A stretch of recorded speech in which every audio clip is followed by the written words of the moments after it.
Welcome to J is for Justice podcast. If live breaking news and following true crime is your thing, then please consider subscribing to my channel. And if you like what you see in my videos, please consider giving them a thumbs up.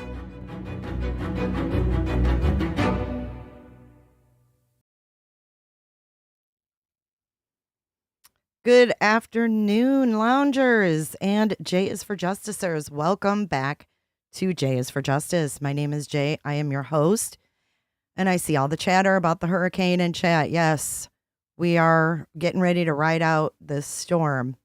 I cannot for the life of me remember the name of it. It's like Ioranda. I don't know why I have troubles with some words. I just never get them. Hi, Jennifer. I know. So I call it whatever comes out. Hopefully Casey Marie says she has in-laws in Inglewood. It doesn't look like Inglewood is going to get slammed. They're going to get the outer bands, but it doesn't look like they're going to get, the eye of the storm or anything horrific as of right now. Thank you, Combat Vet. Justice for Jay, I'll take it. I know, look at all the loungers in chat. Thank you. Hey, Casey Marie.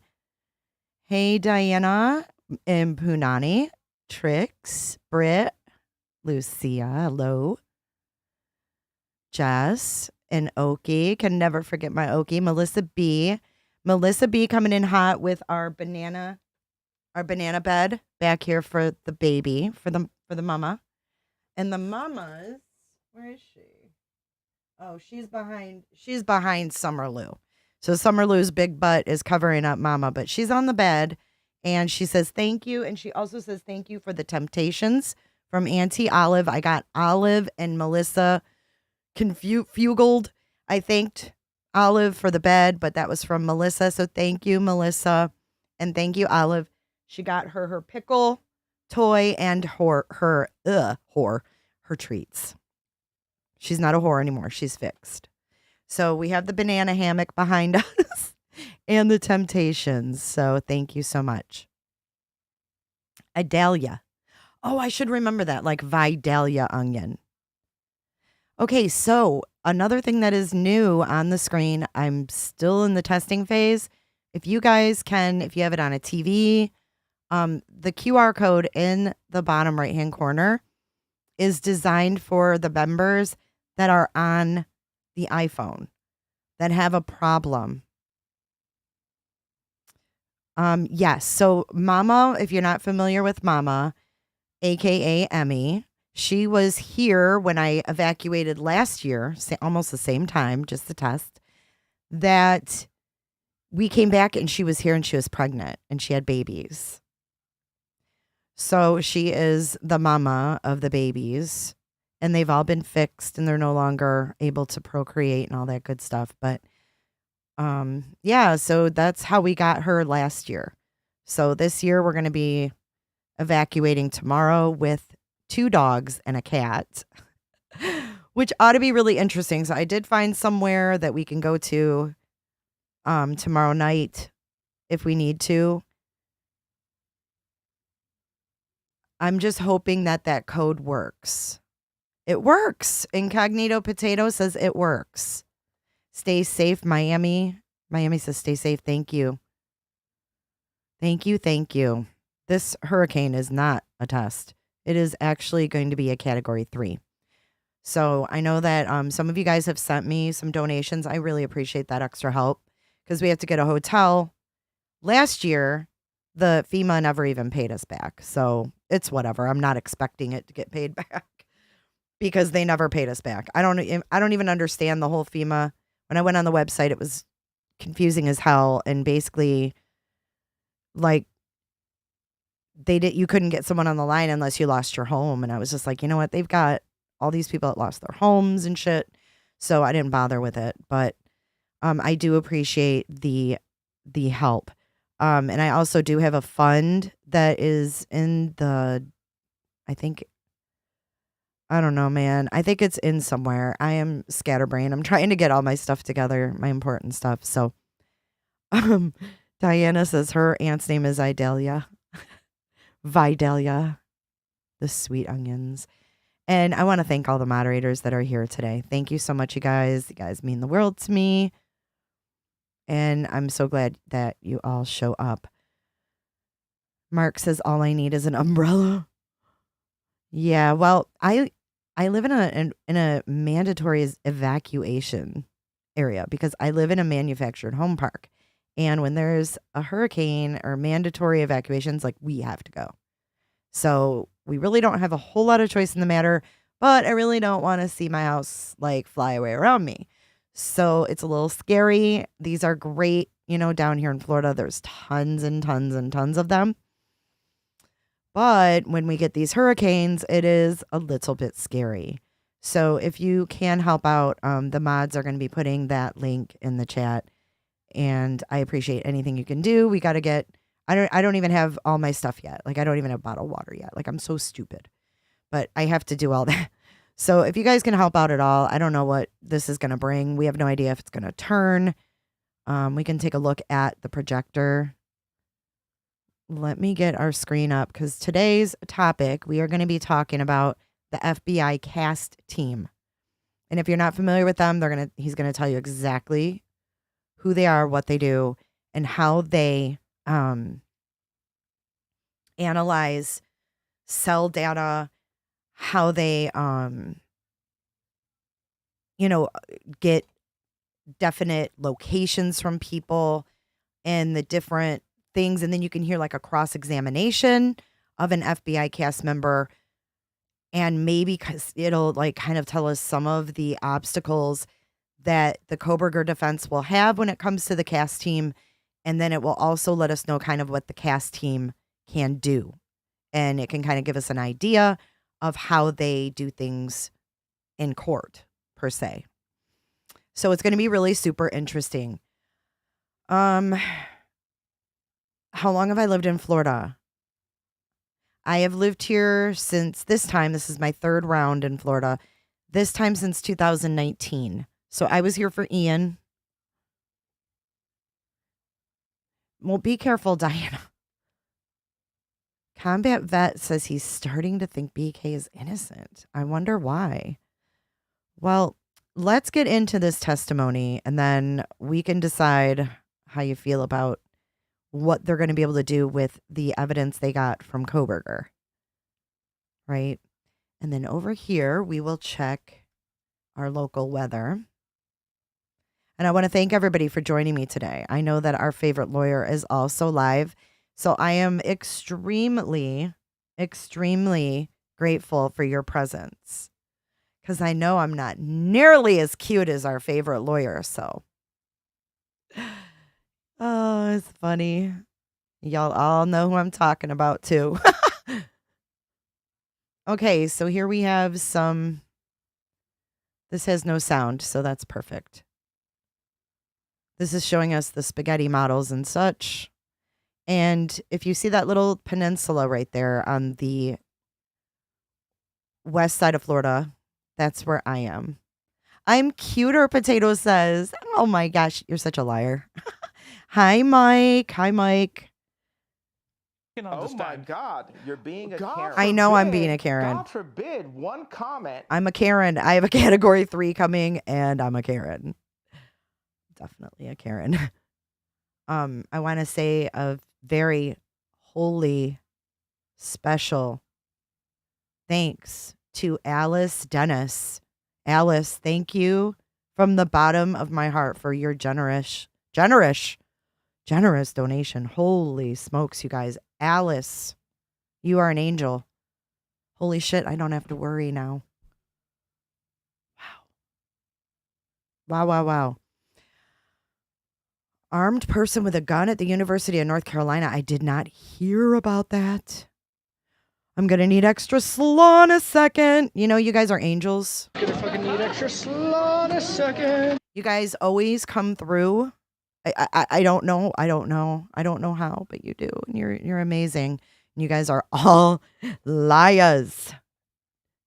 You're like Don Wells. Because you're a liar. J comes before P. What does that mean? I'm lost. Well, you guys could be over there. You guys could be over there and you're not. And you're not. You're driving to South Carolina for golf on Friday? Oh, God, be careful. So, I want to talk a little bit about this Dollar Tree stuff yesterday, or Dollar General. Alice, thank you so much. So much. Hopefully one day I can pay that back in some way, shape, or form, because I'm speechless. I'm speechless. She said, I know what it's like. Our community is like so amazing. Tuesday says, for donuts. For donuts. Hello, Shelby. Hello, everyone just coming in. We are going to be going over some testimony from the FBI cast team and learning from it. But we are talking right now. We just had Alice come through and literally just change my life, make my stomach go from sick to I can take a breath. And we need to celebrate Alice because Alice is an angel. Shall we play a game? I want Alice. Can you email me? Can you email me? Because I would like to do something special for you. And even if it's just an email saying thank you personally, please email me. So let's move forward a little bit. The shooter at the Dollar General. Do you think that it's a coinky-dink that happened on like the anniversary of the Martin Luther King March? Did anyone even know? Did anyone even know it was the anniversary of the Martin Luther King March? Because it was. And the news, because of this white supremacist motherfucker, got all the attention. Isn't that typical? Talk about another slap in the face to our black community. They're trying to celebrate a positive thing that was taken away from them, right? That man was taken. He was gentle. He was kind. He was everything that they needed to make things better.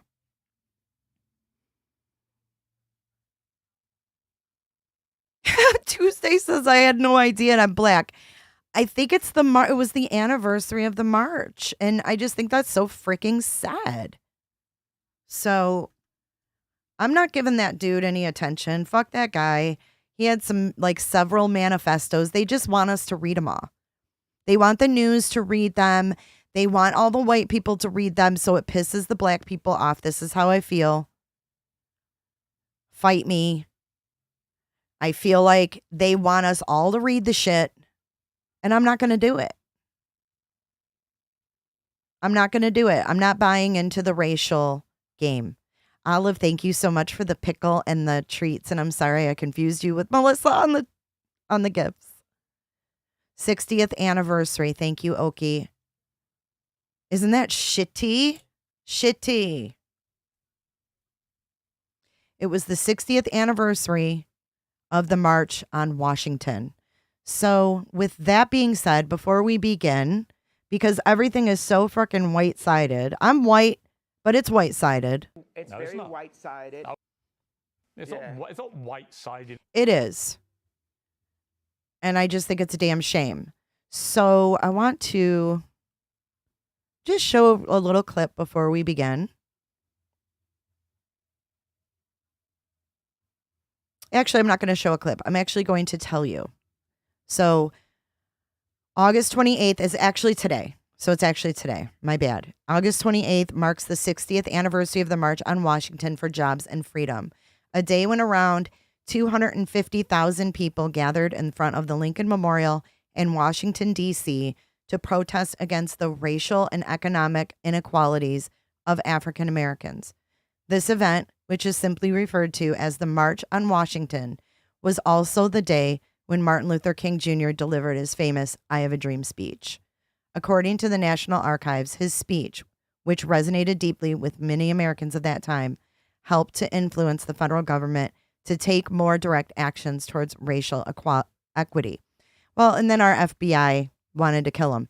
On the anniversary, Netflix is paying homage to this monumental moment in history by releasing the first trailer for Rustin, a film about Bayard Rustin, the openly gay black civil rights leader who was one of the driving forces behind the March on Washington. wow, I've never heard of Bayard Rustin. So check out Rustin on Netflix. And we have a trailer here, but I'll probably get copyrighted for it. But this is really interesting, guys. This is, Black people wanted to vote. They wanted jobs. And I'm going to show you something right now. Thank you, Meg P, so much. Thank you, thank you, thank you.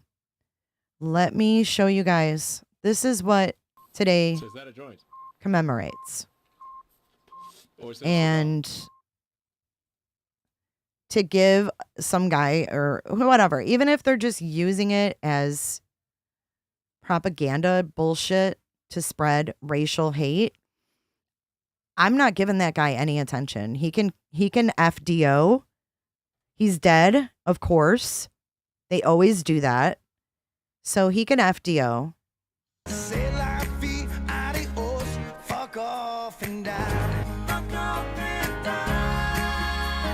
He's already dead, but I do combat vet, and it is scrolling on the screen, and the mods can put it in chat. It is J is for Justice podcast. And maybe combat vet will get donated a membership today. But I mean, they just wanted to vote. They just wanted basic rights. They just wanted to be treated like the white people were treated. And to have this still overshadowed by some white-sided bullshit 60 years later, it literally makes me embarrassed to be white. Do you know what I'm saying? I don't like the racial division, but the government seems to like it. I don't like it. I think what was done here is awful,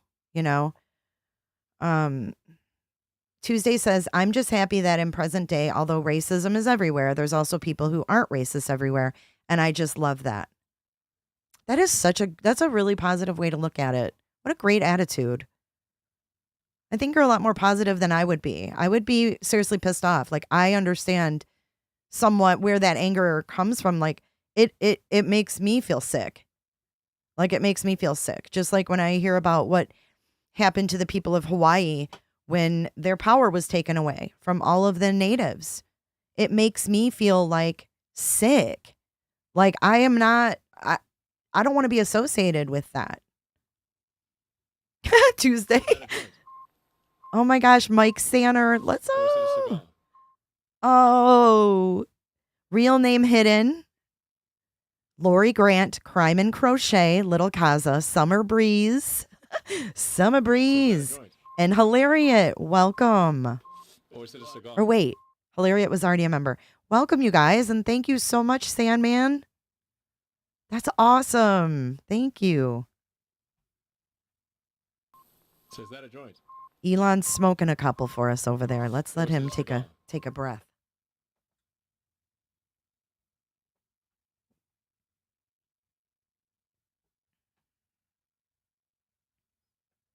Says that a joint?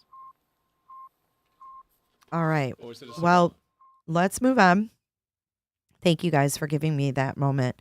I just want to say, I just think it's an absolute travesty that 60 years after Martin Luther King made his speech, that we are sitting here a day after a racist shooting in a store. In a store. So I'm not going to buy into all the bullshit because I feel like the government loves to keep that division because we'd be one powerful unit, the American people, if we all got along. That might sound cliche, but it really is. It really is that easy. It really is. It's sad that it's not that easy for some people. But we can't change that. So all we can do is surround ourselves with good peeps. And that's what we have here in this chat right now. We have 113 really good peeps here. So thank you. All right, let's get into this testimony. So let's just talk a little bit for the people that are just joining and the people in the back. La, la, la, la. Don't adjust your sets. You are on Jay is for Justice podcast. I've got this fucking hurricane coming at me, so we're keeping an eye on that at the same time. Mike Sander just gifted. We've got Meg P coming in hot with a super chat, and Wanda subscribed. That should get you all up to speed. So now we're going to learn. We're going to listen and learn today. It's a listen and learn kind of day. And I'm right there in that little peninsula, by the way. St. Petersburg. See where it says St. Petersburg? That me. That me.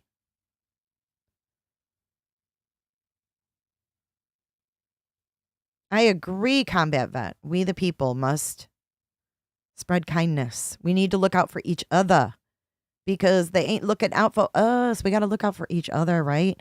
Kendi, thank you so much for your donation, honey. I appreciate that so much. This is some scary shiz. Look how big this thing is. And they're saying it could go a lot of ways tonight. Tonight and into tomorrow. John Gone Girl, welcome to chat. Whew, it kind of gives me a little bit of dizziness sometimes. You ever get dizzy? 11 is my lucky number as well. All right. So what we're going to watch is this is the Iowa versus don't laugh. This is really his name. Henry Dinkins. Okay. Henry Dinkins is on trial, and they bring the FBI cast guy in, and he explains so well. Someone sent this to me, and I want to thank whoever sent it. Whoever sent it to me, I want to thank you. I want to thank you.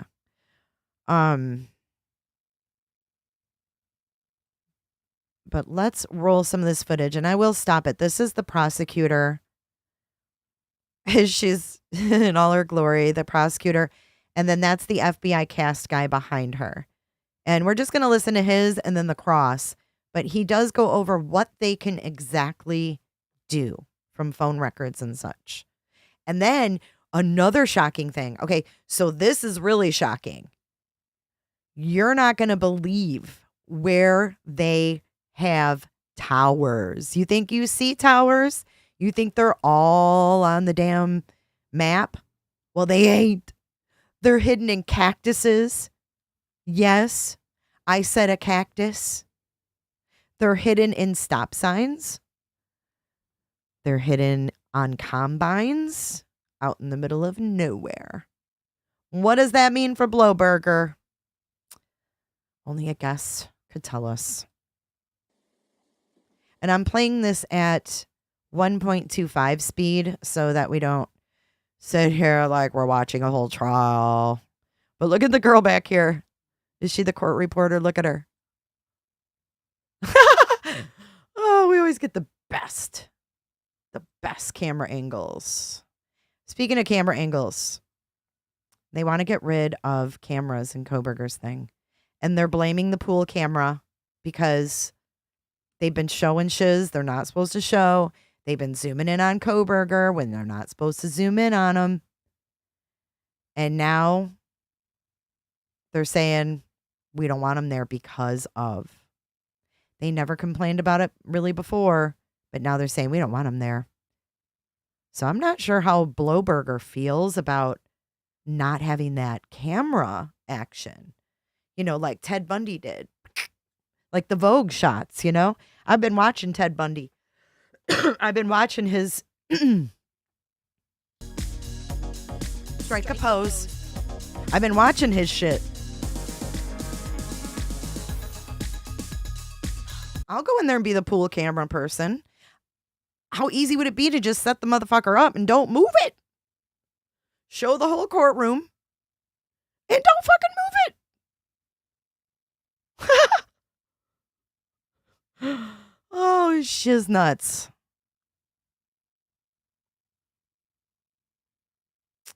Yes, I was thinking that, Faraday, the silos on the farms. Michelle Stewart, stay safe up there in Destin. Michelle, keep us posted. I'm going to make a thread in our Facebook group. If you're not in our Facebook group, J is for Justice podcast. Join. We'll have a thread going so we can keep tabs on one another during this storm. I'll also make a community post if you don't have Facebook or you don't want to do it on Facebook. So I'll make a community one where I'll check in and you guys can check in. And don't ever feel bad and don't ever explain your financial situation to me or in the chat. You don't owe anyone an explanation. You guys being here is more than enough. I just ask if you can and you're able to help. So definitely do not ever explain your financial situation. Ever.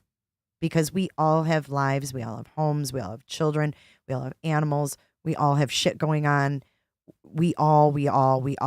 And I understand that. And I don't ever want anyone to feel that way. So please don't. Please don't. But I will check in both of those spots. So Facebook group, community tab.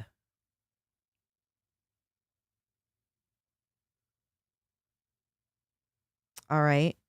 So really all they have to do for this pool camera is just set it and forget it. Like go back to that infomercial guy. Set it and forget it. It's that fucking easy. I love you too, Daily. I love you too.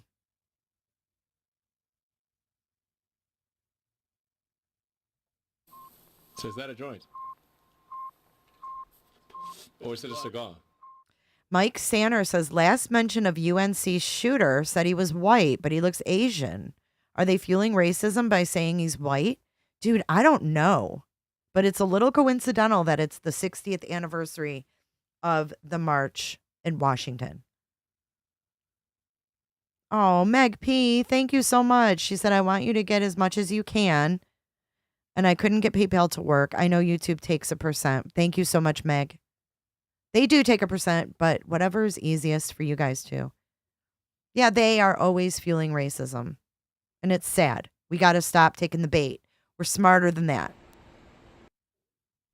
I have no idea what that, So is that a joint? just was. Or is it a cigar? Whoa. Did you guys see that? What's going on here? This is the news. This is, why am I looking at Las Vegas on 10 Tampa Bay? What's going on, guys? That is so weird. Hold on. We've got to figure out why this is happening. Is something happening in Vegas? Because look at, we went from the weather. Look what it just did. Watch. That was really weird.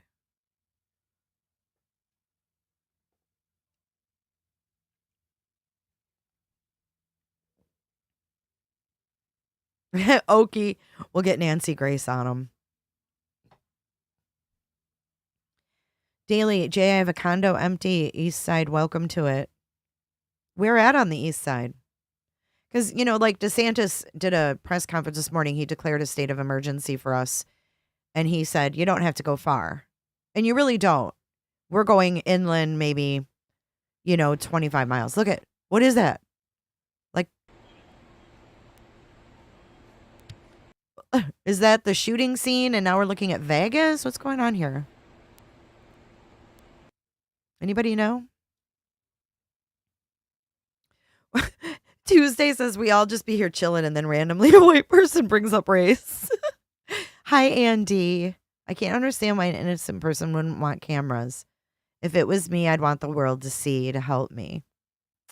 Maybe because he's afraid that he's going to shit his pants or show his cards or look suspicious or guilty. I don't know. It's weird. Games. It's got to be some kind of game. Daily, if you could email me, that'd be great. Send me an email, jsforjustice@gmail.com. Look, they have the Beatles at the top of the Mirage. Fort Pierce. My girlfriend lives in St. Lucie. How cool. All right, let me mute this. We'll keep an eye on that and see what's going down. let's get to our testimony. This is going to be, again, the FBI cast team. And this is a trial. Henry Dinkins is on trial for kidnapping and murdering a 10-year-old girl in 2022. Dinkins opted for a bench trial, allowing the judge to decide his fate rather than a jury. And Dinkins is a registered sex offender. He's been in custody since July of 2020 on unrelated violation charges. In other words, he's just a straight piece of shit. But we're going to watch the cast. Do you swear to tell the truth, the whole truth, nothing but the truth? I do. Please have a seat.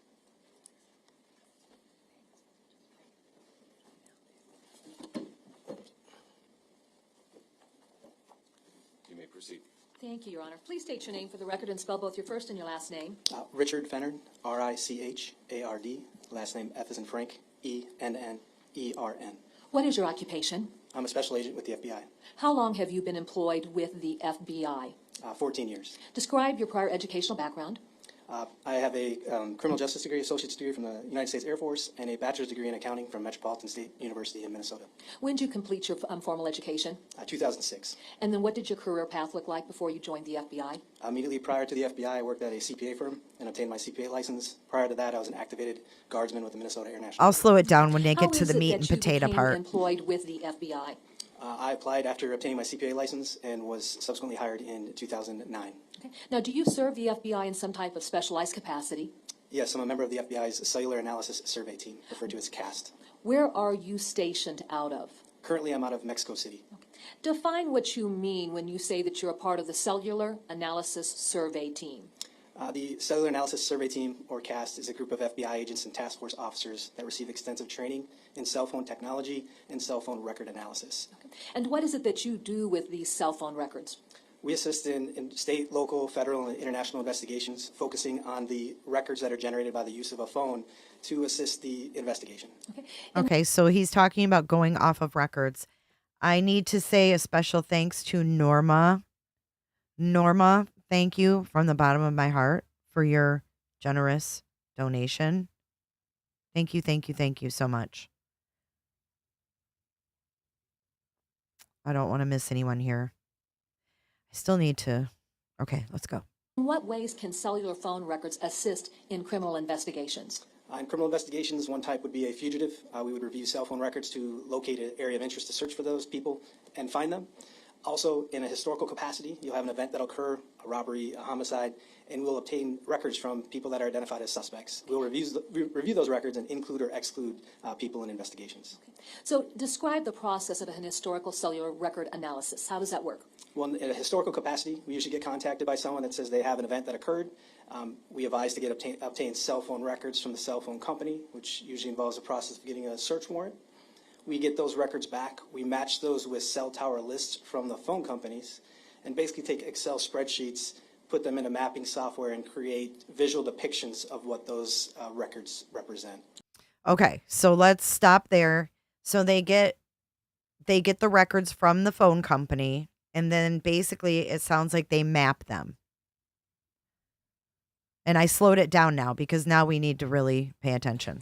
Describe the type of training that you've received in order to conduct historical cell site analysis.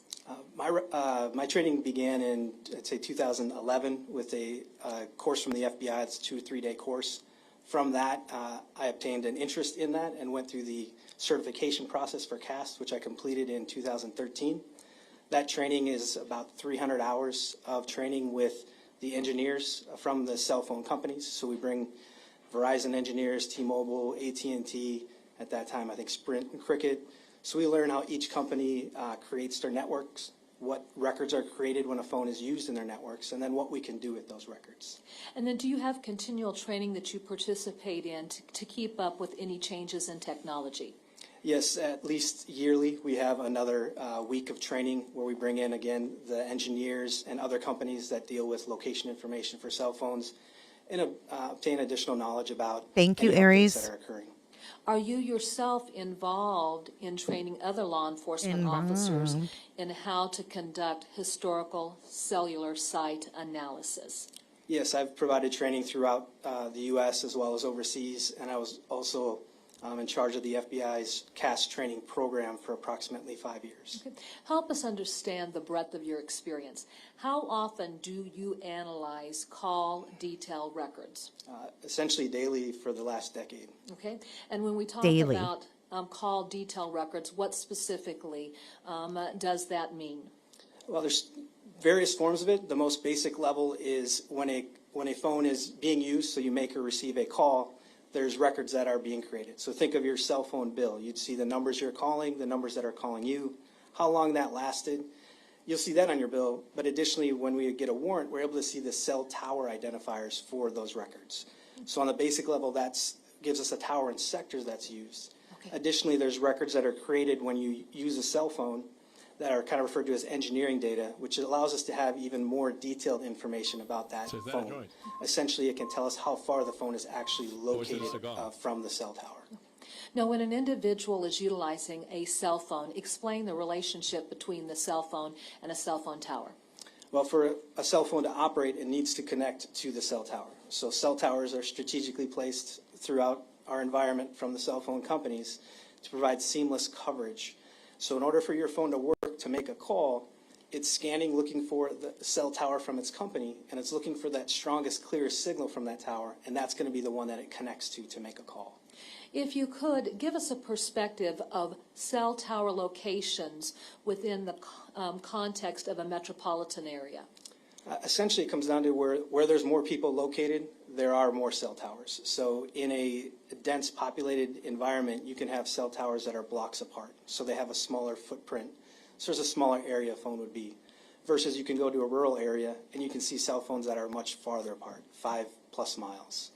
In a metropolitan area where you have cell towers that are in close proximity to one another, then, if a cellular device is being used, can it then feed off more than one tower? Yes, essentially a phone is designed to see more than one tower at a time. Okay, thank you so much, Combat Vet. So freaking nice of you. Thank you. Yes, your donation and your prayers help a lot. It is a scary thing. So he's saying that phones are designed here to read more than one tower at a time. I didn't really realize that. But I think what happens is it kind of triangulates you into a smaller area, maybe. Okay. And how would that work then? Well, as your phone is on, it's constantly scanning and communicating with the network. And in that environment, it's not necessarily the strongest, clearest signal. It's just essentially a feeling of where the phone is. It's then once you make that call, that's that strongest, clearest signal that it's going to connect to. But there's other towers that are also seeing that phone at the same time. Okay. Have you had a chance to validate the location of a phone after an event has occurred? Yes. Explain how that would work. Well, in multiple capacities. One, I've worked a lot of missing persons cases. So we would obtain records from a missing individual. The last time the phone was used was yesterday, so it's historical. We'll go and look in that area and find the individual, unfortunately, many times deceased in those scenarios. Okay. Also, I'm sorry, go ahead. Also, in a case like this, we utilize those historical records to go to areas to search for surveillance video or other evidence that can show where an individual was. So we do that to put together a timeline in criminal investigations. Okay. Are timelines really critical in criminal investigations? For example, in a situation where there has been a child reported to be missing? Absolutely critical, yes. And why is it important to establish a timeline? Because it allows you to focus your investigation where you need to. So it's always about what you know in search of what you don't know. So it's so important to find out what you know before you can find out what you don't know. Absolutely. Now, then let's just go back to an earlier statement that you had made. If you are able to locate a cell phone as having pinged off a particular cell tower, then does that identify an area where law enforcement would want to focus their efforts? Yes. Okay, and then once that location has been identified for law enforcement to focus their efforts, is that where they then go through the process of looking for any type of video surveillance footage that may help to develop a timeline and establish what was going on during that period of time? Yes. All right. Okay, so that's how they establish where they're going to get video surveillance to kind of piggyback on the pings. Hello, Miss Carlin. I want to say a special thanks to Kendi. Thank you so much, Kendi, again. Meg P has a really good question, actually. There's no such thing as a silly question. But do you think everything from cars, TVs, watches, and phones are being set up to watch us and possibly used against us? Possibly. Anything's possible. I mean, anything can be used for a sinister reason by sinister people. And it already is. So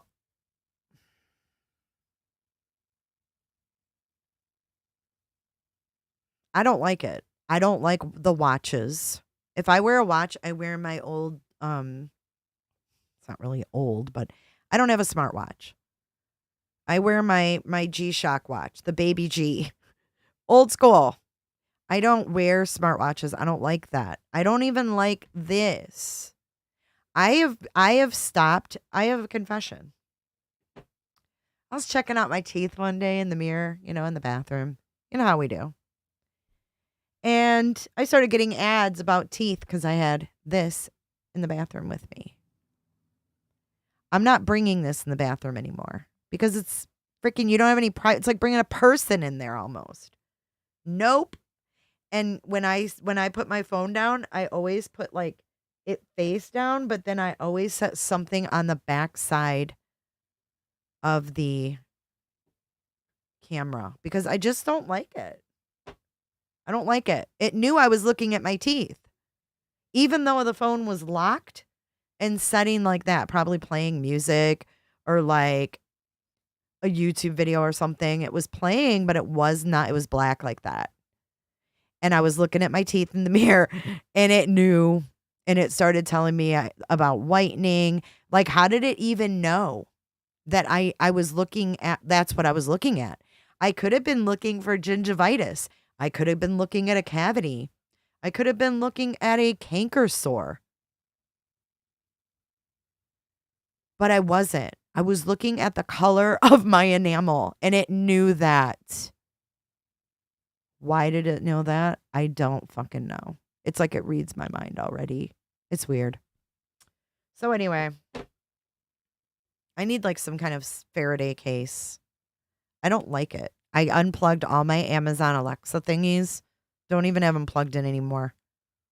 Because you know what started happening more and more? Like, it would just freaking start talking. I wouldn't even be saying anything to it. And it'd be like, I'm sorry, I didn't get that. Like, you weren't supposed to be getting anything. You weren't supposed to be getting anything because I didn't speak. But she always wants to pipe in and freak me out. So she got unplugged. Bye-bye, Alexa. And I bet all your damn Alexas are going off right now. I'm sorry, I didn't get that.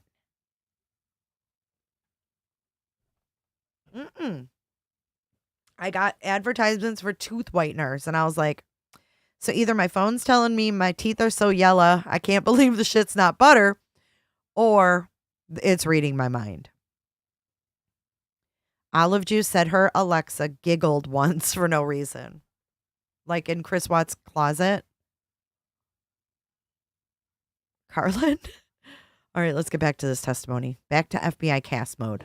Now, did you participate in the investigation being conducted by the Davenport Police Department involving a report of Breasia Terrell, who had been reported missing on July 10th of 2020? Yes.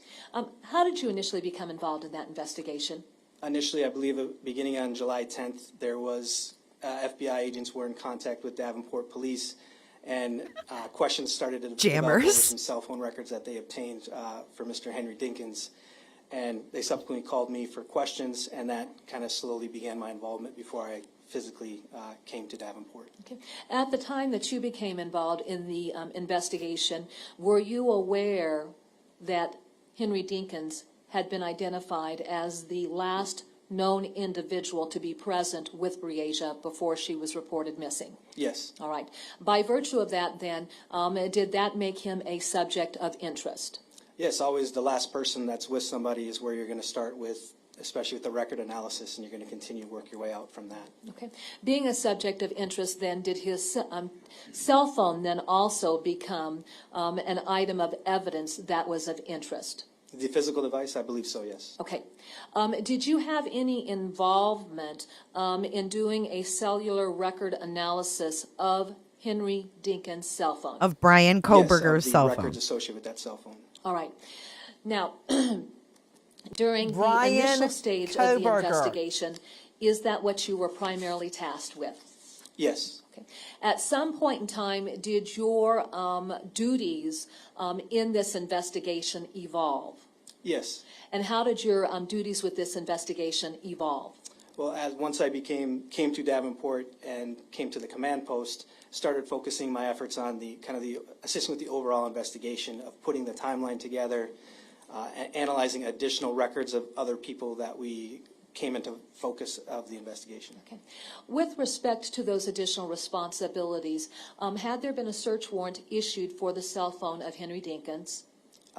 For the cell phone records, yes. I'm sorry, yes, the cell phone records of Henry Dinkins. And then did you have the ability to conduct a review of those cell phone records?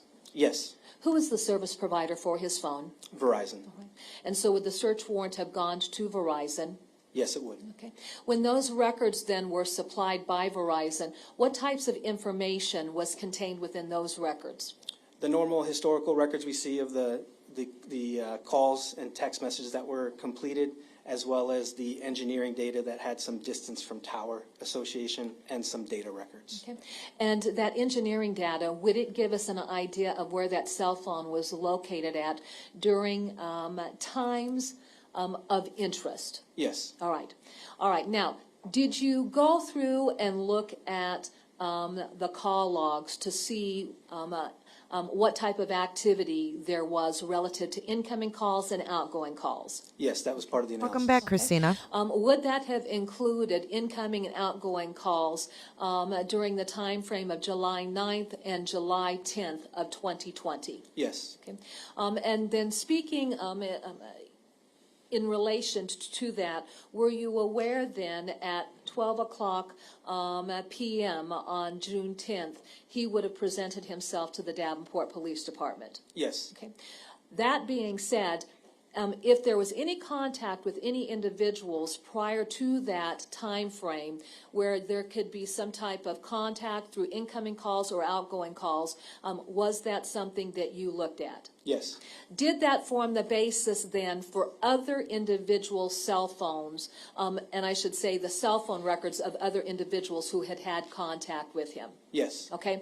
Beyond that, then, were there text messages that was a part of the documentation provided by Verizon? Yes. Okay. And was that something that you would have reviewed as well? I've seen them. I don't review those as much as those don't actually, for Verizon, have cell tower locations with them. So I've focused more on the call side of it, but that was part of the overall records we obtained. Okay. Now speak to Welcome this back, issue. Ms. When you had identified various numbers that he had had contact with, either through incoming calls or outgoing calls, what was it that you were interested in determining about those individual cell phones?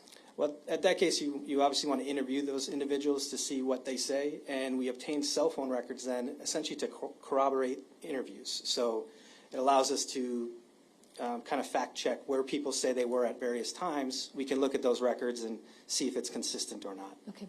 Was Aisha Langford an individual that was interviewed by I know law this seems a enforcement? little Yes.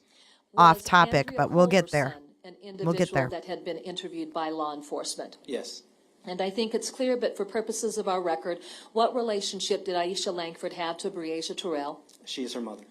What relationship did Andrea Culberson have to any of the involved parties? She was was or is the significant other of Mr. Dinkins, and was also, I believe, rented the apartment where this began. All right. And then outside those two individuals, was law enforcement interested in associates or family members of Dinkins that they would want to be able to interview and look at their cellular records to identify where their cell phone had been during times that were of interest? Yes. Okay. Your Honor, may the record reflect that I'm showing counsel what's been previously marked as State's Exhibit 144. Bella. Bryan Kohberger. May I approach the witness? You may. I'm handing you what's been marked as State's Exhibit 144. Okay, we're going to get into the cast team. State's Exhibit 144. Yes. How do you recognize State's Exhibit 144? Here we go. These are the names and some of the records that I analyzed in this case. Okay. How is this document captioned? It's captions parties of interest and associated telephone numbers. And then does it give us a listing of the names for individuals that you would have analyzed their cell phone records? Yes. And does it also give the numbers associated, the telephone numbers, I should say, associated with the cellular devices of each of those individuals? Yes. Your Honor, at this time, the state would move to introduce State's Exhibit 144. He is a monster. Exhibit 144 will be admitted. Your Honor, may I publish that? You may. So I was watching Ted Bundy's trial, and when they have to publish something, Special Agent Fennerin. the court clerk has to handwrite it down.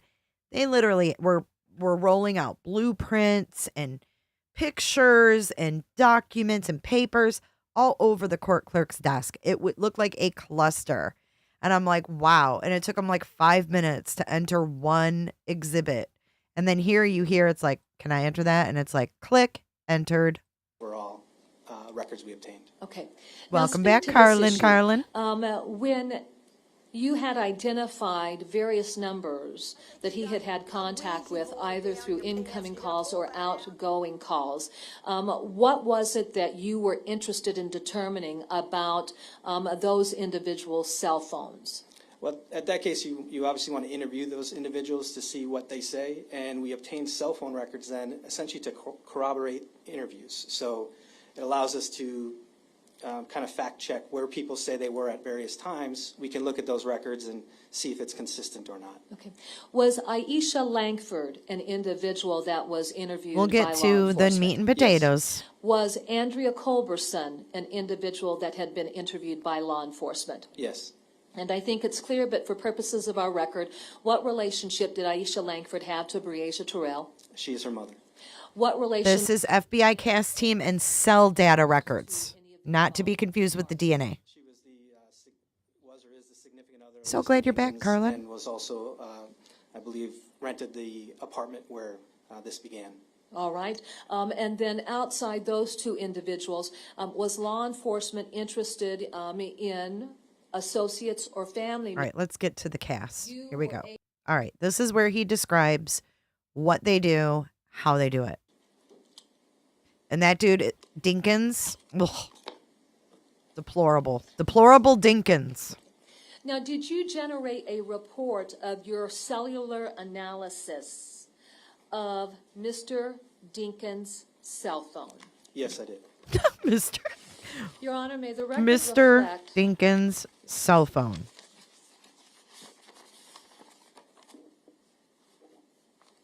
John Wayne Bobbitt's penis.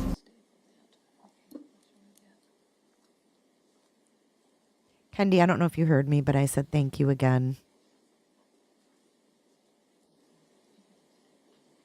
Was her skirt just stuck in her undies? Oh my God, that would be so embarrassing. Get out the HVAC. Get out the HVAC. Auntie Cheryl has spoken. We only have 90 likes. Hit the like button, guys. We are watching the FBI cast team get testify and then get cross-examined in what they do. This is the same team that analyze Bryan Kohberger's location and everything else. Oh, I'm on the car speakers. Hello, kiddos. Hi, Jammers, kids.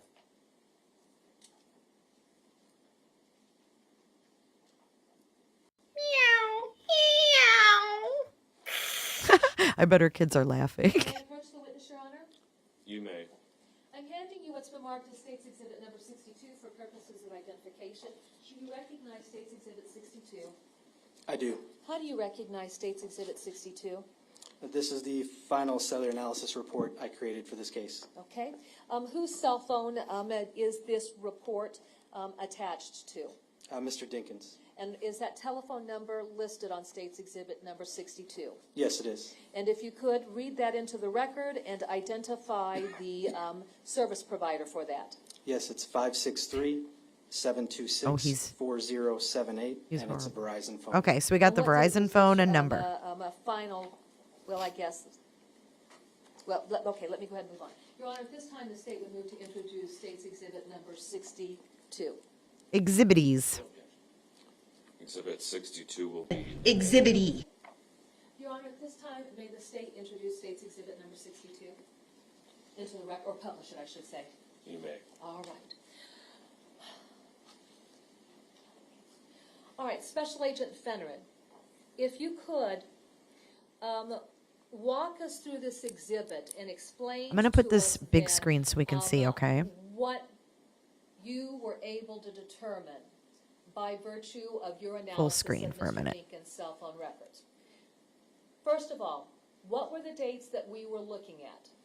July 9th and July 10th, 2020. Why were we interested in July 9th? That is when Breasia first came in contact with Mr. Dinkins. Okay, and then July 10th, just Hi, to Trina. state the obvious, why was law enforcement interested in the date of July 10th? That's when we no longer knew where Breasia was. Okay, all right. What do we have here as an opener? This is just a cover sheet. It obviously lists my name and the FBI Cellular Analysis Survey Team. I was assigned to the FBI Criminal Investigative Division at the time. The case number is listed as 7C-OM-329-0265, which is our FBI case number associated with this. Subsequently, we have the number of Mr. Dinkins, 563-726-4078, and May 12, 2022, which is when this final draft was created. Certainly. Now, your FBI number, is that distinctly different than from what the Davenport Police Department would assign to their reports as an investigative number? Yes. Okay. Does he? Hey, Warrior. Hey, Texas Ranger. Yes. All right. Welcome, everybody, to chat. Make yourselves known. Explain to us what we have on page 2 of. All right, this is exhibit. FBI This cast, is just guys. an overview that we provide with the report. It says I was requested by the Davenport Police to analyze the cell phone records for the target number in relation to Breasia Terrell missing on July 10th, 2020. Methodology talks about we obtained the cell phone records from the cell phone company. We matched those with the cell tower locations provided by the company at the time the event happened. And we merged those together to provide the visual depictions that we'll see in subsequent pages. All right. Page 3 of your report. This is it. Page 3 Watch is just this. showing an overview kind of cell tower examples. So the point of this is to understand that cell towers are all around us. So we may not identify them clearly as cell towers, but they are. In this case, the top left of the screen might be what we traditionally think of a cell tower, a large pole with the antennas on it. That is what most of the cell towers in this case look What? like. They're much of the larger. Can I get a what? Page What? 4. Did y'all see that? This is what most of the cell towers. They have cell towers and stop signs, combines, chimneys, flagpoles, trees, buildings are all, or silo. Is that a combine or a silo? Same thing? But these are examples of where they hide cell towers. This is from the FBI cast manual. This is available online. This is a PDF form online, but they can put cell towers in any of these hidden areas. So that means if you're out in the middle of nowhere, they can put it on a farm. Silo. What's a combine? I think a combine is actually like a tractor thingy. So a silo. So think of the rural Lewiston, Clarkston area that Bryan Kohberger drove down. He drove down that I-90 or whatever.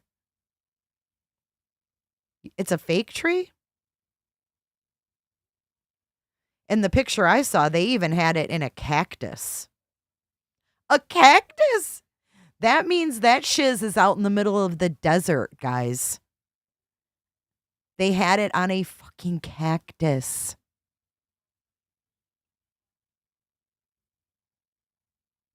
Yes, the pine tree. They had it on water towers in another picture I saw. Think of the Idaho water tower right there.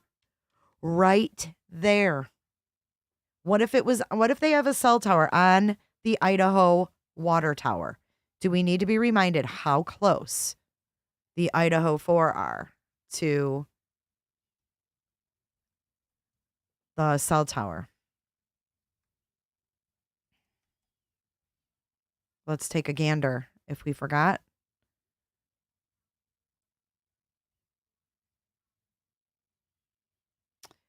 We have the red ticket, or whatever you call those things, is the house. And up here, the gray little mark, you see University of Idaho Water Tower.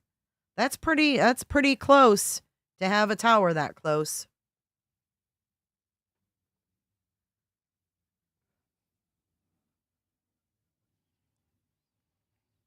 Pretty damn close, if you ask me. If they have one on that water tower, I don't know. But we wouldn't know necessarily that they have all of these. Right? They're hidden for a reason. And they can only utilize them with a search warrant. Okay? Towers in this case look like. They're much of the larger towers. Now, they were in a city, so he's saying there really wouldn't be hidden ones because, you know, most of the ones we worked with in this case, this kidnapping case, was normal ones. Page 3 is just showing an overview kind of cell tower examples. I went too far. The point of this is to understand that cell towers are all around us. So we may not identify them clearly as cell towers, but they are. But they there. Case, the top left of the screen might be what we traditionally think of a cell tower, a large pole with the antennas on it. That is what most of the cell towers in this case look like. They're much of the larger towers. Wake up.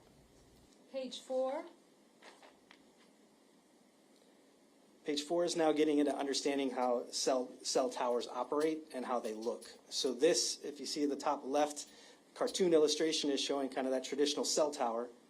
Now the circle, if you look down, you see a triangle. That's like if you look down onto a cell tower. So essentially that tower location is divided into 3 different sectors. Quadrants. Each of them being approximately 120 degrees. So 360 degrees in a circle. Cut Thank you, thirds, Angie. you have Welcome, Texas. 120-degree sector. So a way to think of this is if I was standing on this cell tower with a spotlight. I'm going to spotlight that in the sector 1 at 0 degrees. So that's where my spotlight's focused. That's going to be where the antenna's focused for the cell phone signal. It's going to fan out left and right to provide approximately 120 degree of coverage, just like a light would do. Okay, and then when a cell phone is hitting off of a particular cell tower, does the location of that cell phone dictate where it's going to fall in either Sector 1, Sector 2, and Sector 3? Yes, that's going to be captured in the records. Okay. Will that be illustrated as we go through this particular exhibit? Yes. Page 5. Explain to us what is on page 5. Page 5 is now just taking this a little step further, removing kind of the other illustrations. So this is showing you those same left and right limits in the right arms. Those are approximate. And then you see a shaded area in that. That's just depicting the area of the coverage. Each tower has its own coverage, so we would need to look at the other towers in that area to see how far the coverage would be. Say, for example, a cell phone is hitting off of this tower, and it's in Sector 1. Any type of indication of that, if you were to apply it to an aerial map, will it show these arms that we're seeing going off to the left or the right as the coverage area for that sector? You mean in the depictions that I have? Yes. Yes, you'll see that. Okay. Going to page number 6. What do we have in page number 6? This would be kind of describing what you just referred to. This is how you'll actually see it when we look on a map. You'll have the left and right arms, and then you'll see the coverages going in the direction of that shaded area. And like, for example, here, if we were to think of Sector 2 and Sector 3 as being below, what would be the point of that V? The portion that's that arced circle, would that illustrate the area where the cell phone was sitting off? Yes. Going to page 7. What do we have in page 7? Page 7 is now getting into the engineering data I referred to. This is commonly referred to as timing advance through all the companies, although each company has their own name for it. With Verizon, it's referred to as the real-time tool, or RTT. But essentially, this is the information that happens in the background where the cell tower is communicating with the phone and measuring how long it takes the signal to go from the tower to the phone and back. And from that, as you see in this illustration, we'll get a distance in the records. This dotted line represents the distance of what we get back from the phone company. And then you'll see a shaded area on each side of that, which represents then, based on that distance, where we'd expect to find the phone. Okay. Now, I want to direct your attention to the blue arrow that's shooting toward the top of the page, and then the blue arrow that's shooting back toward what I'm going to call the center of the cell tower. Take that back to what you described in terms of being able to determine distance of that cell phone from that tower. So those blue arrows are essentially illustrating the signal going out and the signal coming back. So from that, there's going to be a time that you get with the records. Now, we know a rate for that signal. So when we know the rate and we know how long it took, we can combine those to calculate the distance of where the phone would be located. Lisa, no kidding. Page 8. Explain page 8 and what you've got documented here. Just a further illustration now of, you see the cell tower and sector. So if we didn't have the timing advance, we'd expect the phone somewhere to be from there to the next tower to the north. But when we have timing advance, you're going to see the arc on the screen as you do here, which means where that arc is going to be where that phone's going to be located. Okay, so this is just an example, but look at the streets. That seems like it's pretty close proximity to where they get that initial ping or location. Located. Okay. So from that arc moving toward the what I'm going to call the center of the cell tower, is it within that region? It's going to be within the shaded area of the actual arc. If I can. Yeah, absolutely. And yeah, you've got, you know what, oh, no, it's not showing up there, but we do have one of these pointers that you can help us understand. So essentially, when we're looking at this illustration, the phone's going to be in this shaded area up here. Damn. Gotcha. Okay, I didn't realize that was the phone location. So they track it down to this red, excuse me, shaded location. That's pretty mind-blowing. So from that arc moving toward the what I'm going to call the center of the cell tower, is it within that region? It's going to be within the shaded area of the actual arc. If I can. Yeah, absolutely. And yeah, you've got, you know what, oh, no, it's not showing up there, but we do have one of these pointers that you can help us understand. So essentially, when we're looking at this illustration, the phone's going to be in this shaded area up here. Gotcha. Carlin. Page 9. Jammer. All right, now we're getting more detailed. Page 9 is now getting into the analysis for this case. All right. What date do we have set forth? This is showing July 9th, 2020. Okay. And what is the time frame that we're talking about? 12:56 a.m. to 11:05 a.m. All right. If we take the time frame of 11:05 a.m., what does that correlate with relative to the investigation and Henry Dinkins and his initial contact with the children? It is my understanding sometime between 11 a.m. and noon was the time that Breasia and her brother became in Mr. Dinkins' custody. Okay, now up to the top portion of that, I'm going to call picture, there appears to be a legend. Can you explain that legend to us? Yes, on the top left, you see a red circle, and then it says Verizon cell towers. You're going to see that on every page that we have on here. That's going to represent where Verizon cell towers are located. So anytime you see a red dot on any of these particular pages of this exhibit, that would represent a cell phone tower? Correct. Okay, and then the next entry on that legend, what is that? That's now you're going to see a red tag. That's identifying the address of 2744 East 53rd Street, which is the residence of Mr. Dinkins and Andrea Culberson. Okay, so between midnight going into the morning of July 9th to 11:05, generally where is that cell phone located at? So what this is showing is the phone would be consistent with being at that residence. Okay. And So it's like a what that means, baseline. essentially, the phone could be located anywhere along that arc that we see. We see the two distances during this time frame. Okay, so that little square is where the phone is located, and that is their residence. So what he's showing us is that this red quadrant here, it could be in any of those It could be areas. anywhere along that when you take it by itself. So if we know right now that that phone is still and it's in his residence, then we know, like, when they look at different locations, what that might look like. Again, when you apply it with knowing a known address, that information is consistent with the phone being located there. Can you show us then, too, on page 9, where 2744 East 53rd would be represented? It is represented down here at the bottom right of the page with the red. Carlin. Now, as we go T-Mobile. through this next series of pages, I note that there is a box. It's got the coloring of red at the top, and then below it white, and then there are several entries. Can you help us understand the nature of those entries? Yes, here where it says ENB, it's representative of eNode B, which is just another way to say the cell tower. So that's the identifier for the cell tower and sector. And then you're going to have the date listed in there, and then the time of specific events. Or in this case, it's showing just a series of events from a block of time. So it just says 12:56 a.m. to 11:05:22 a.m.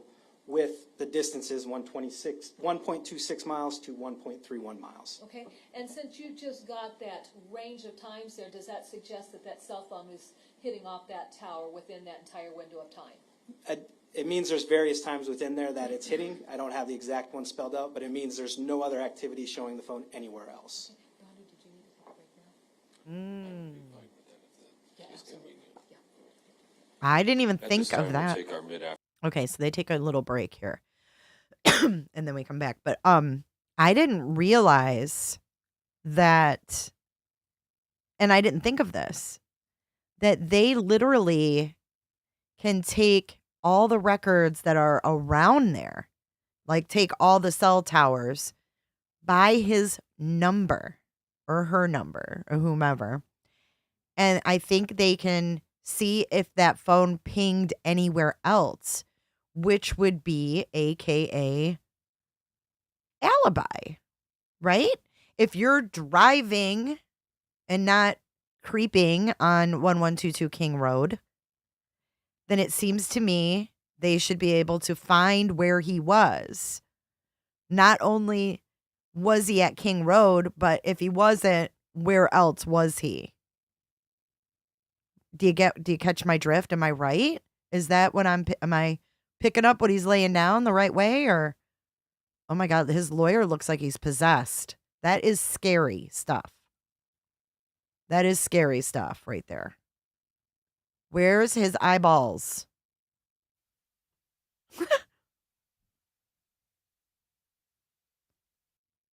All right, back to the FBI agent.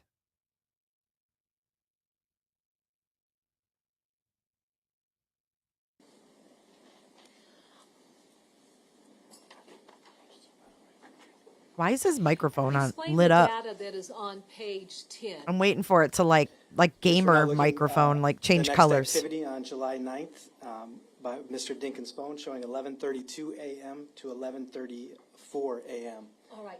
Now, between the time frames of 11:32 a.m. and 11:34 a.m., does it show some type of movement of his cell phone? Yes, it does. If we go up to our legend, then Ooh, we got is there an movement. entry in the legend that we want to be interested in? That's what Yes, she in the, said. green color tag, we have the address of 509 Taylor Street. Was 509 Taylor Street an address that was subject to the investigation conducted by the Davenport Police Department? Okay, imagine that being 1122 King. And then what was that address associated with? I believe it was an associate of Mr. Dinkins where he spent some of the day on July 9th. Okay, and then would that be in accord with information that Mr. Dinkins provided in his interview and the child DL who talked about the activities between he, his father, and Briasia on July 9th? I believe so, yes. Okay, so then if we look at that bottom box, at the lower portion of the diagram, what essentially is that telling us there? So at the bottom, we have, again, the cell tower identifier and the date and time. So what we're seeing on here is from 1132 to 1134, we see movement from the top right of the screen to the middle of the screen as I have an arrow depicting that movement. Okay, and then if we go to that top box, then essentially what is it telling us? That's showing the earlier activity, 1132, 1134, the distances that are being hit in progression as it moves. And if we focus on 509 Taylor Street, then, is Mr. Dinkins' cell phone consistently hitting off the same tower? As 509, it would not be at 509 yet until the next activity we see on the next slide. Okay, all right, but it's coming within that area, would that be fair to say? It's moving towards that area, yes. All right, let's go They can to even tell what page direction 10 you're of our going. exhibit. What are we seeing? Let's in do our page 10 poll of our again. exhibit? Now we're seeing those two cell towers that are activated between 11:34 a.m. and 2:04 p.m. And you see the various distances from those two towers. You'll notice there's two areas that correlate to overlap between those two. I'm going to point one is going to be right here by 509 Get Taylor your votes Street. in. And then we have another area to the left that also overlaps. Okay, does that give us an indication of the cellular device being fairly stationary or being stationary there at 509 Taylor? It is Stationary. consistent with that, yes. Okay, and then you had talked earlier when we had discussions about metropolitan areas with a larger concentration of cell Hey, phone Einstein. towers. Is this an example of where a cell phone would hit on towers within an area that are fairly close to one another? Yes, it would be. Okay. Now let's go to Carlin says page he's fucked. number 12 of the exhibit. For donuts. Page 12. Page 12 is now taking from that 2:04 time period where we ended the last Look at all those slide to now towers. 2:16 p.m. on July 9th, showing now the activity begins at the bottom middle of the screen near the address of 509 Taylor Street. And then we That's see the green if this was thing. in motion, we'd see activity going from that bottom left to the top right, going to the area of 2744 East Damn. 50th See those Street. arrows? Okay, so to be clear then, Hey, is Shell. there movement then, a transition from the location of that cellular device heading toward 2744 East 53rd Street? Yes, And then what is the time frame associated with that again? that's 2:04 to 2:16 p.m. Can you imagine when Bryan Going to Kohberger saw page these graphs? 13. What do we have happening here? This is now after that activity at 2:41 p.m.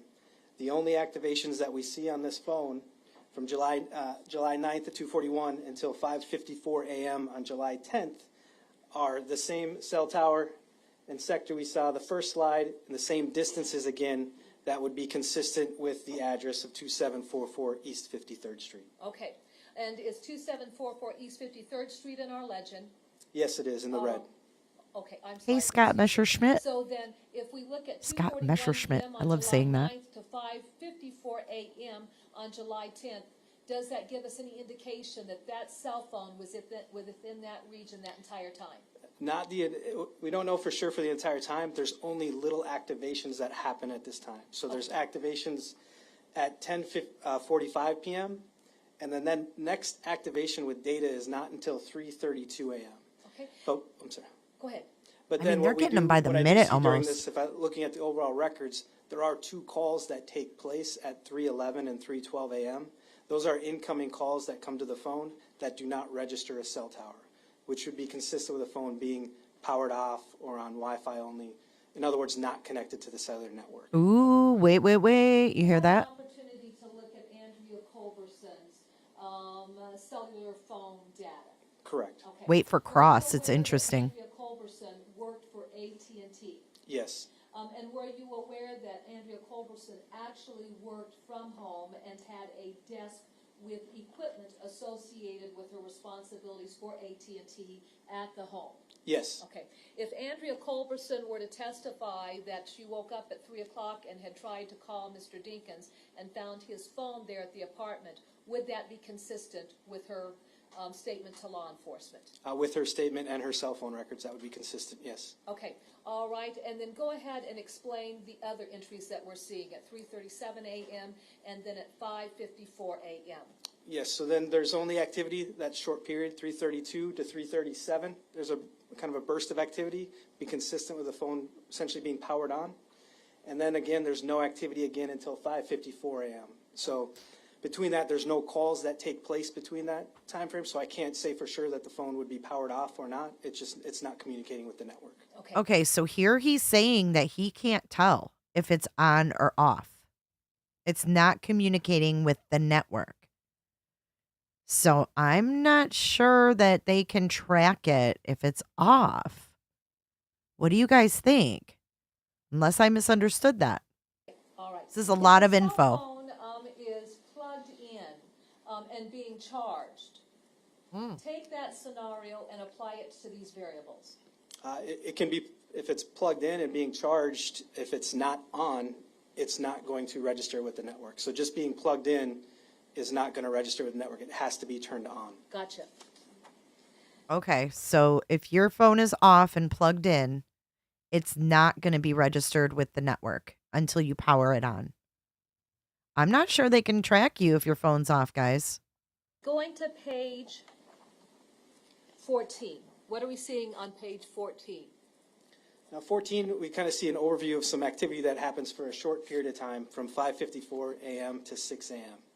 What you're going to see is you see numbers listed here. It has 1 at the bottom right and an arrow going to the left where it has number 2. And it has an arrow going towards the top, number 3, again to the right, number 4, and then back down to number 5. What that shows is during this time period, we see activity where the phone hits towers and distances here, moving to the left, moving north, back to the east, and then back south. So by how each of those arcs interact, you can tell that there's movement that happens with the phone. Okay. Show us on page 14 of this diagram where 2744 East 53rd Street is located. It's going to be right here where the number 1 is, as well right by the number 5. All right. This is so. I'm horrible at math, so. Law enforcement having done a canvass looking for locations where there were video cameras that would pick up the movement of that maroon Chevy Impala. Okay, so they're tracking his Impala and his phone, just like they would be tracking the Elantra versus BK's phone or phones. Let's also take into consideration, what if he took one of the victim's phones? Did they track the victim's phone? What if they tracked the victim's phone along with his phone? If he took one. I don't know if he did.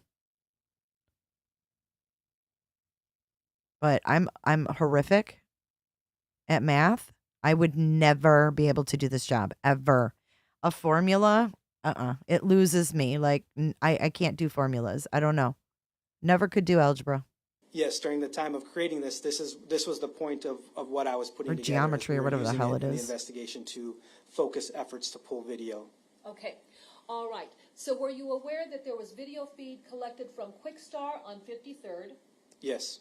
Were you Hurricane aware that there update. was video feed collected on Eastern going north from a residence at Judson Court? Yes. Okay. So 1 to 2, would that go past Quickstar? Yes, it would. 2 to 3, would that go down Eastern heading north past Judson Court? Yes, it would. And then were you aware that there was video collected? The at arrows Woodland are his Avenue, traveling. Coming back south toward the apartment? The black arrows. Yes. Would that correlate with point 4, number 4 to number 1? 4 to 5. Yep. Yes. Okay. And then between 3 and 4, is that the area of Veterans Memorial Parkway? I believe so. Yes. All right. So this path of travel, what is the time frame associated with this path of travel? This is 5:54 a.m. to 6 a.m. Look at that. And so with that being said, 5:54 a.m. is number one. And they have him 5:54 to 6 a.m. and then at 5:55 a.m. are we going to want to pay attention to a video feed that comes in later on that explains this activity? Yes, and also Hey, Ice the Queen. phone number, we see that, so 5:54 is when the travel begins. There's then an incoming call to this phone at 5:55 a.m. from Andrea Culberson's phone. Okay. Did you have information about Henry Dinkins having left 744 East 53rd Street around a little before 5:54 a.m. with the Torias? Yes, Okay. yes. And did you have any information about Andrea Culberson calling him, which brought him back to the apartment? Yes. And what was the purpose for that call? The purpose was to come back to get something. I don't recall exactly what that was. Okay, all right. So would this be consistent if that testimony is offered? Yes. Okay. Okay, so they're able to verify it. Page number 15, what do we see here? This is now the next activity between 6 a.m. and 6:04 a.m., utilizing the one tower and distance we normally see associated with the residents of 2744 East 53rd Street, and then another tower just to the south of that has distances again in that same neighborhood of the of 53rd Street. Can you point out those two towers? Yes, we have the normal tower that we see with the larger distance at the residence, and then the next tower here at the bottom right. We're hitting off two different sectors at basically the same distances. Hey, Jackie, Miss Nightbot. So is that cell phone hitting off the two towers basically at the same time? Essentially, yes. All right. And then from what you note here, what else can we deduce from this? So what we know, based on a 4-minute period and these hits happening, that the phone is going to be located in that immediate vicinity of the apartment complex. Okay. Now, is there a call that is documented between Henry Dinkins' phone and another cell phone? Yes. What is that cell phone number? That's again 563-639-87. Okay, I think that Einstein has a really good point here. We know that BK likes playing tricks and likes throwing investigators off his trail, right? What if BK did a certain route on purpose with that phone to throw them off? Did he have a burner phone, though? I'm not sure. All I know is I just wanted to know what the cast team can find from their info that they get. Where'd my kitty cam go? There it is. Pause out. We've got cuteness overload. This is my 1-year anniversary of adopting Emmy after the Hurricane Ian. And we're getting another one. So 1-year anniversary. She loves our home. We love her. She's fit in quite well, if I do say so. All right. So I just want to know what they can do. 16. Whose telephone number is that? That's Andrea Culberson's. And what time is that? 6:01 a.m. Okay. So let's get to the next thing. Off after that or off The after cross that, or is going to what's be going- really important because then we'll see what the defense is going to try to use against this activity and this research. It's consistent with that. It's just we get I'd say a blip of data at 7:02 a.m. and then we don't get anything again until I believe 8:05 a.m. So it would be consistent with a phone being turned off and then turned back off. What if the battery had been removed from the cell phone? We would have no data when that battery is removed. No data with Page a battery 19. removed.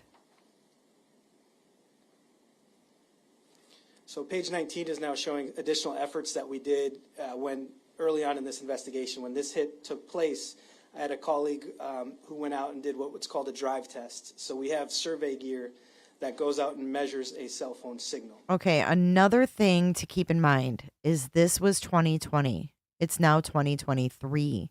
So we don't know how much has improved since 2020 as well. So what that entails is that that agent went up and down every road they could in this area where the cell tower was to get a overview of where this tower could possibly have coverage. Not just the strongest, clearest for a phone connection, but total, any possibility of where that phone could connect for that blip. So then we use that to send out search parties. There you to go. Search that area as That's when they're going to get them. Right there. Boom. Bada bing. Bada boom. Bada bing. For donuts. They're going to get them because they're going to search when he takes that phone or turned that phone into airplane mode and turns like any activity like that on, off. Airplane mode on, off. Wi-Fi on, off. Thank you, Arving. Same to you. Yes, I am in Florida. Sorry, I thought it said you were. Thank you, thank you.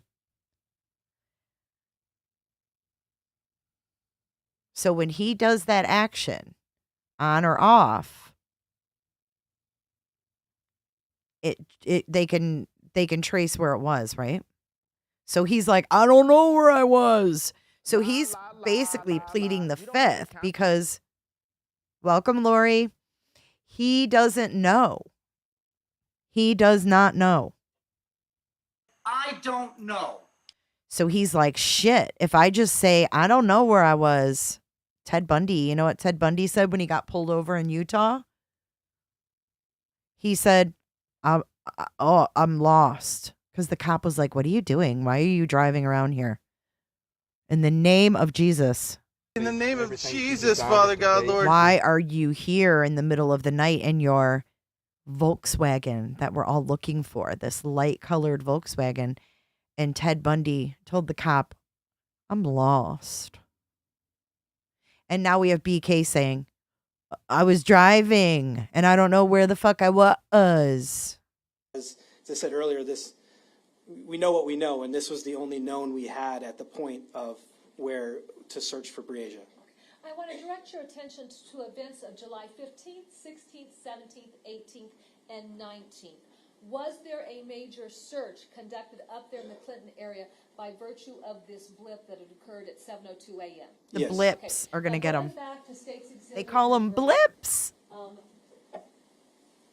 38, I believe. Let me just pull that down. She looks like a marketer for home care. Going back to State's Exhibit She looks like someone that would be my On this boss at my old particular job. map, Can you show the jury, or not the jury, can you show us what area that was encompassed within that search that was conducted?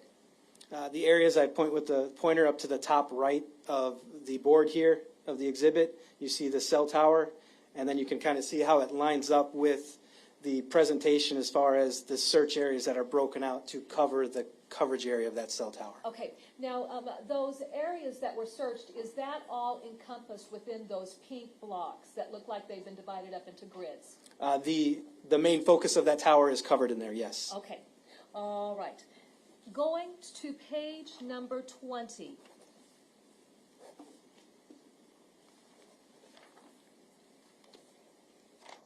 What information can we glean from page 20?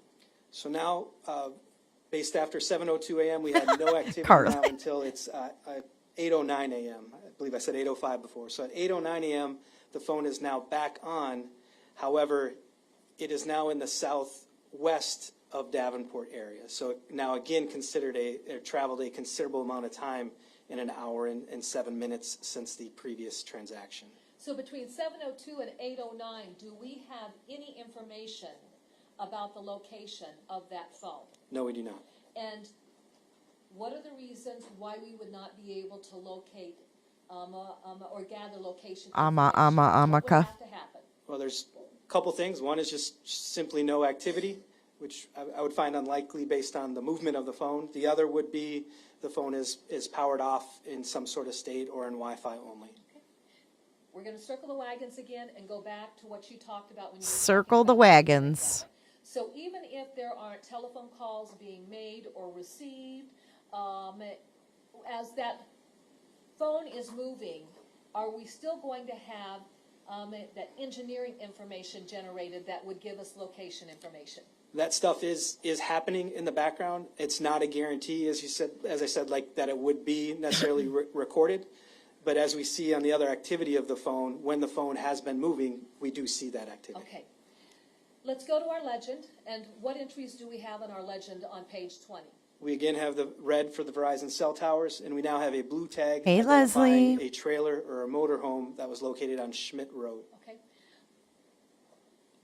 What association does that motorhome have to Henry Dinkins? My understanding it is Mr. Dinkins' motorhome, and it was also a surveillance video associated with activity at that motorhome. Certainly. Was that the location of that motorhome near the island of Credit Island? Yes, just north of there, yes. Okay. All right. Okay, now, so let's fast forward. is there another incoming call that comes? So this is just going through his records, but I want to watch the cross-examination. My understanding in the individual that pulled the car out. Okay. Next time that cell phone gives us location information would be where? He's really referring to his reports as well. Yes. It's a lot. Pfeiffer? Jeff Pfeiffer. Okay, here we go. 12, 13, 14. See the number on it. Well, let's say it is. All right, this is going to be cross-examination. Now they're going to try to And did he? poke holes in all of this research. And then going to page 2. And then going. Work. Okay. All right. And so then.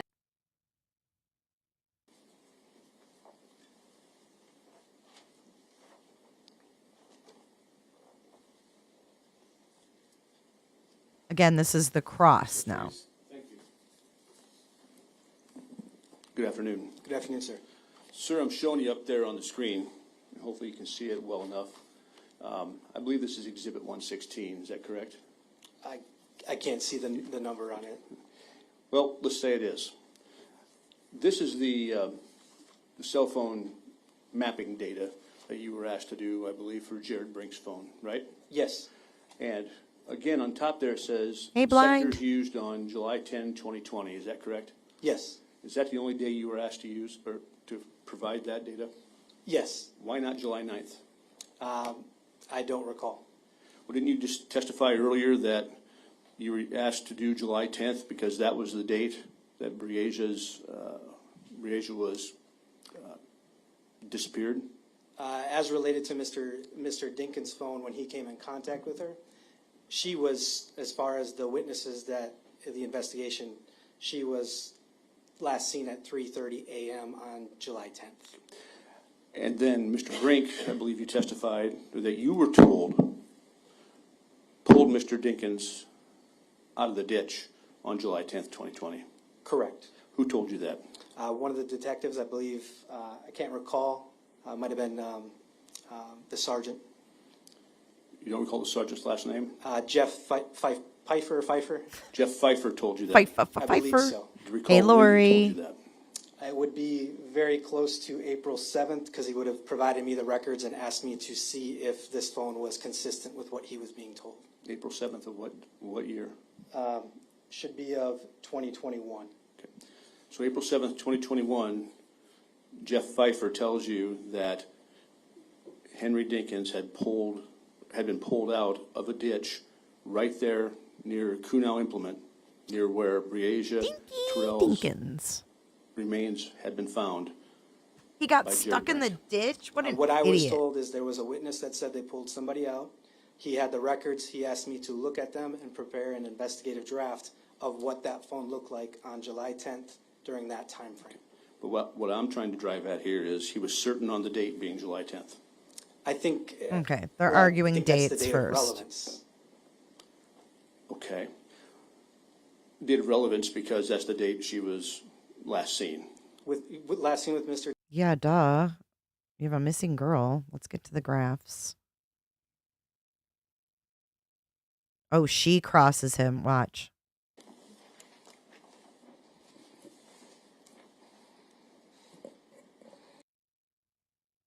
$37 Wait, hold up. a.m. I skipped past that.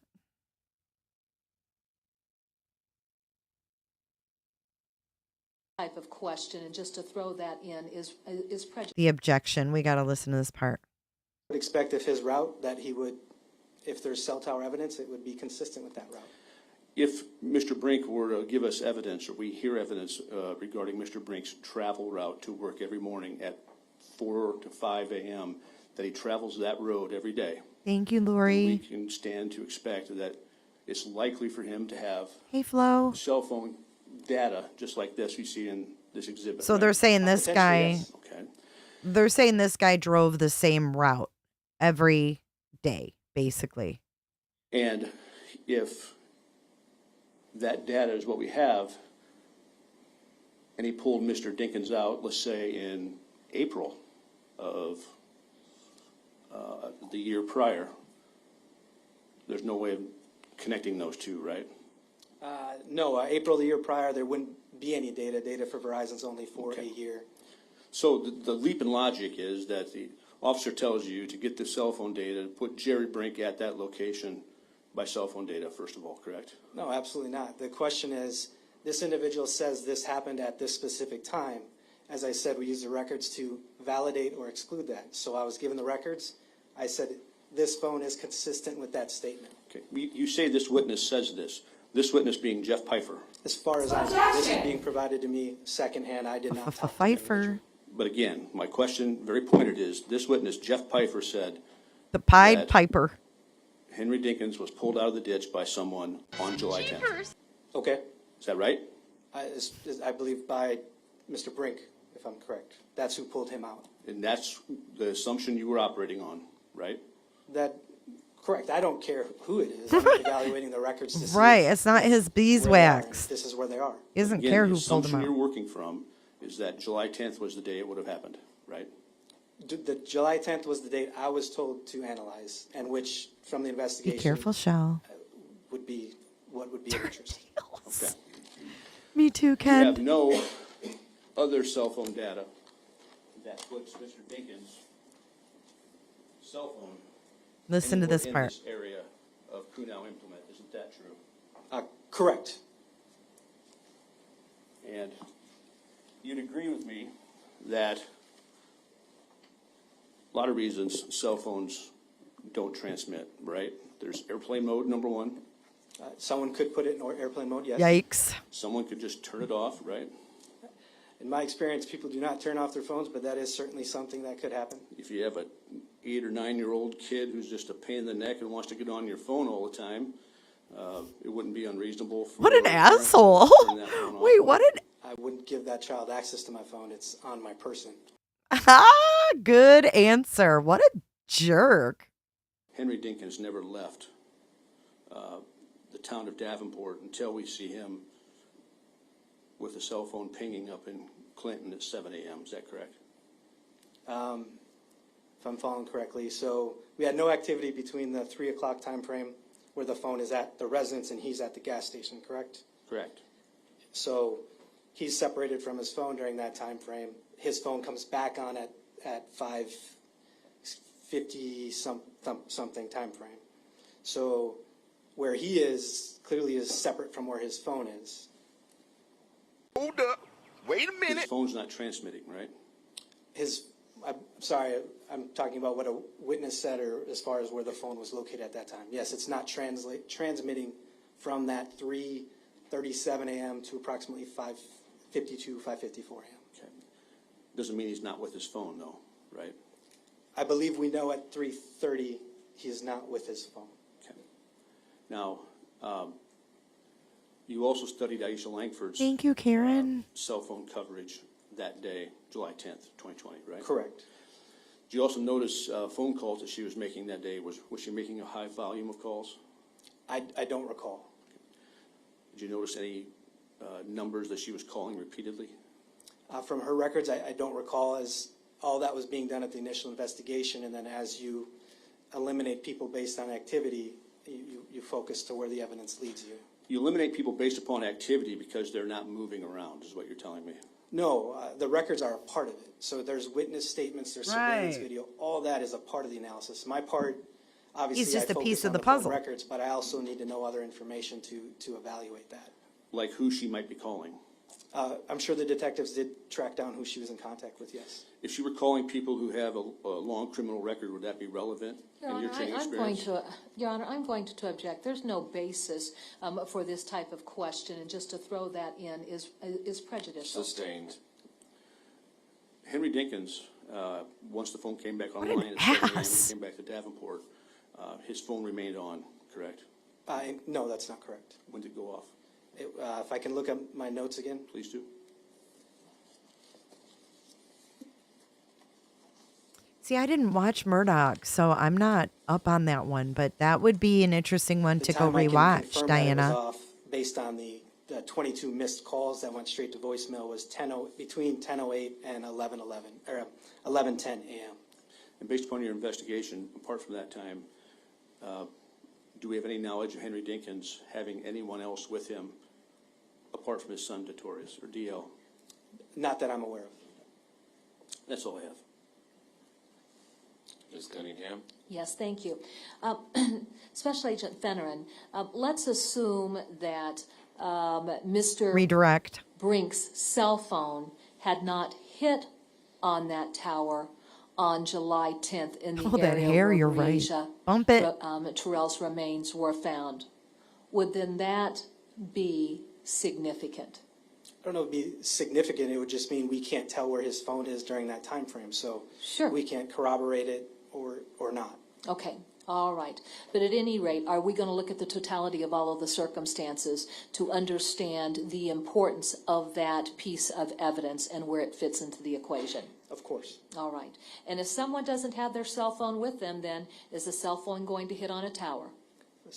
If Wherever it is. sorry, how that's phrased. Let me rephrase that. If someone doesn't have their cell phone with them, then that cell phone, is it going to hit only on towers where it's located? A cell phone is going to hit where the cell phone is located. All right. And if an individual doesn't have their cell phone with them, can we track their movements then? No, we cannot. All right. I have no further questions. Kendi. AT&T called. They lost one of their cell towers. They think it's in your hair. Oh my God. So I hope, hey, Youper gal, you're cutting strawberries and cantaloupe. It sounds heavenly. Thank you for checking in. But is this interesting? So, hey, Mikey, thank you for your email. Yeah, everybody, if you want to send an email, sound off on this. If you know something or you want to get your opinion out there, we have the hotline and we have the email. So please let us know and comment in the video, of course, as always. And if you like the video, click that like button.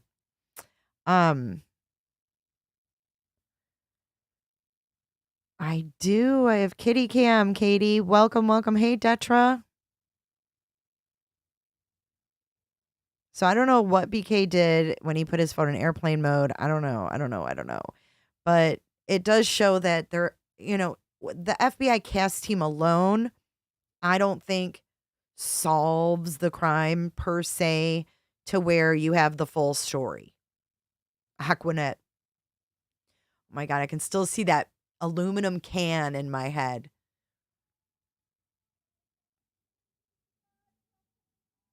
Did you hear my drunk neighbors? People are already partying in this hurricane awaitness. They're driving around their golf carts. Crazy.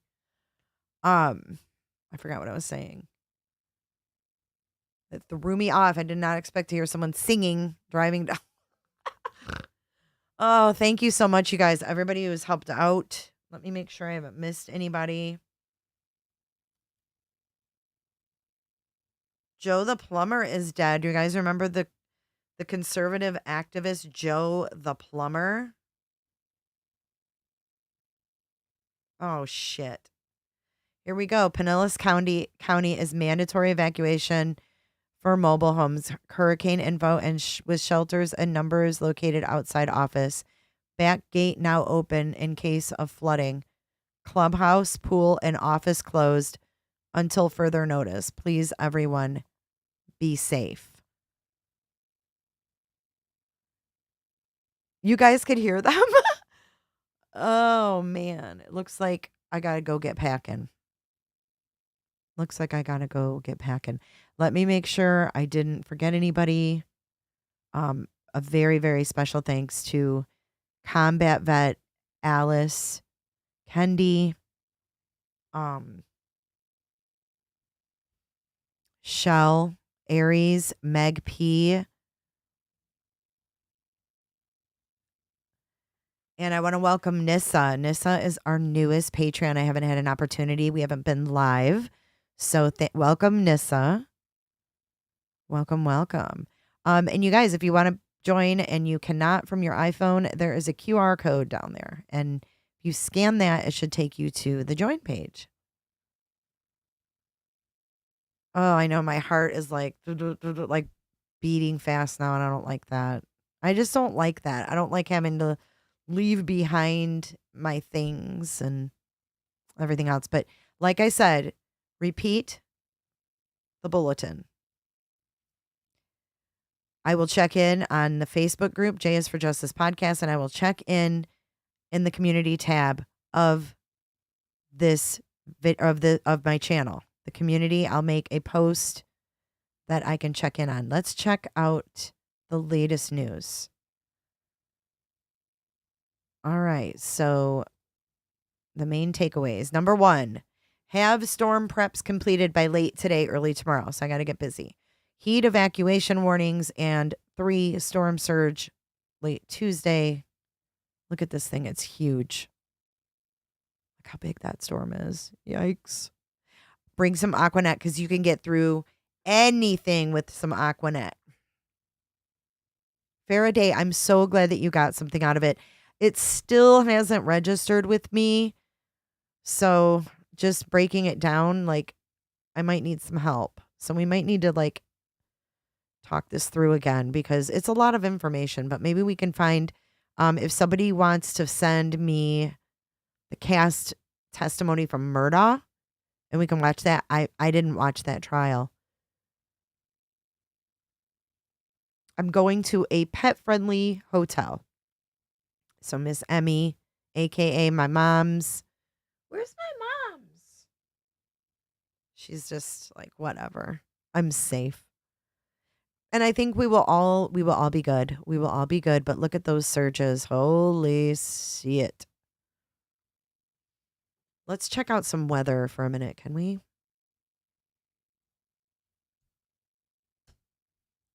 Well, the spaghetti models look like it's going up.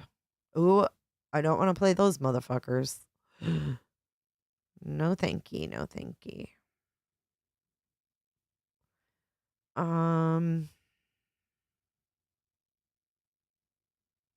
11 minutes ago. Governor DeSantis, 11 minutes ago. State of Florida, Kevin Guthrie, as well as our case where we start to see some national All right, here we go. Municipalities and municipal-owned or co-ops to be willing to accept mutual aid from some of the other. I will keep Shell posted for sure. And the goal is to get the power back as fast as possible. We are fulfilling at the state level requests from the counties. So if you have requests, please send those in. We will get those turned around as we get into tomorrow afternoon. It may be the case where we start to see some nasty weather as the hurricane starts to get closer and closer. So there will be a limit as to when those will be due. So if you do now, you have a great chance to get that. Thank you so much, Flo. Problems, but contact Florida Division of Emergency Management if you need more resources. I have been in contact with the White House as well as FEMA.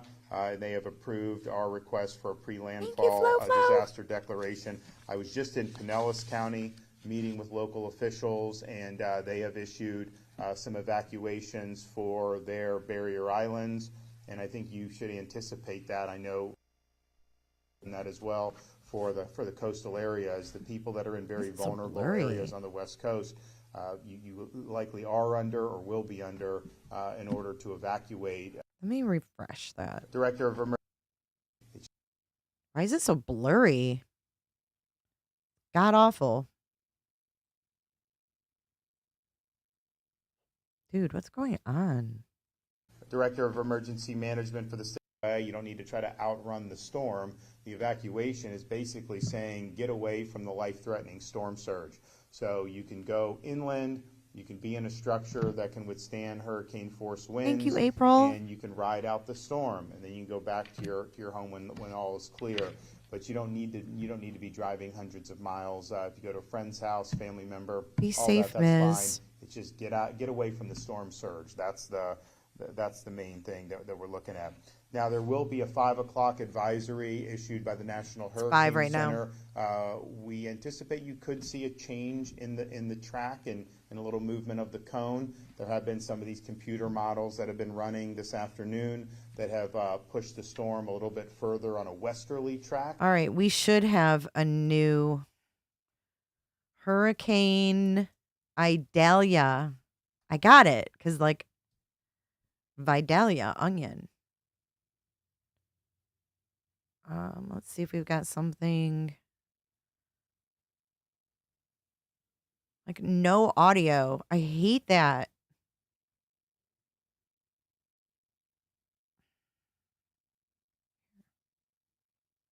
This has no audio either, but we can see it. That is a monstrous storm, and I'm just here to tell you. Yeah, no WFLA. I'm just here to tell you. Let me make this bigger because my eyes are bad today. I spent a lot of time on my phone. When I spend a lot of time on my phone, my eyes get blurry, especially when I don't wear my glasses. It looks like it might be heading a little further north. That's Franklin. Thank God he's off in the distance.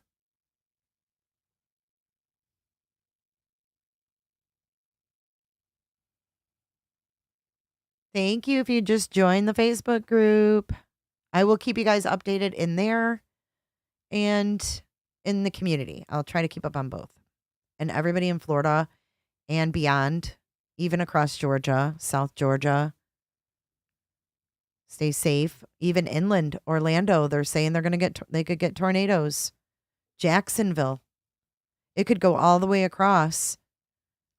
It could go all the way across the state, you guys, and then go in the Atlantic and become a hurricane over there. Hello, nicely nosy. Welcome. So it just depends on how that wind goes, you know. It could go all the way across the state, they said.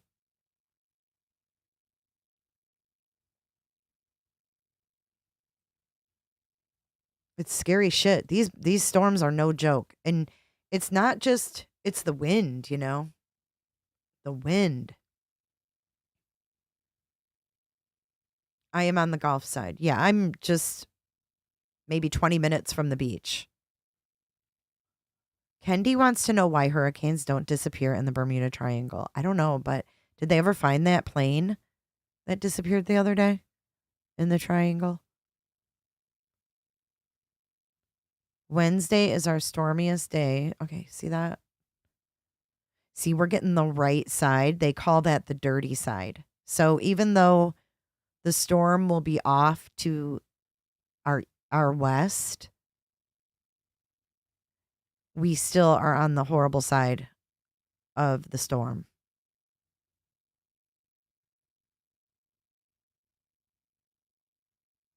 And power outages, it's so flippin' hot. See, category 1 gusts, they're saying are 85 miles per hour and higher. This is inland. This is all lakeland or inland. This is crazy. Let's look at impact. There's a lot of trees. You're going to have a lot of power lines down. But even here in the Tampa Bay area, there is going to be power outages. So just prepare for that. We've got a lot of people staged that are going to do something about it to try to restore. But there's no way you're going to get through this storm without losing power. So just make those preparations. We're going to lose power then. We want to make sure, and we've been stressing that if you have municipal electrical outfits, co-ops, make sure that I'm they're going to willing Einstein. to accept the mutual aid. You're going to have Florida Power and Light. Some of the bigger companies are going to have linemen ready to go. They can be of assistance, and we really want to have a force multiplier here. The quicker we could get the power restored, the better off everyone's going to be.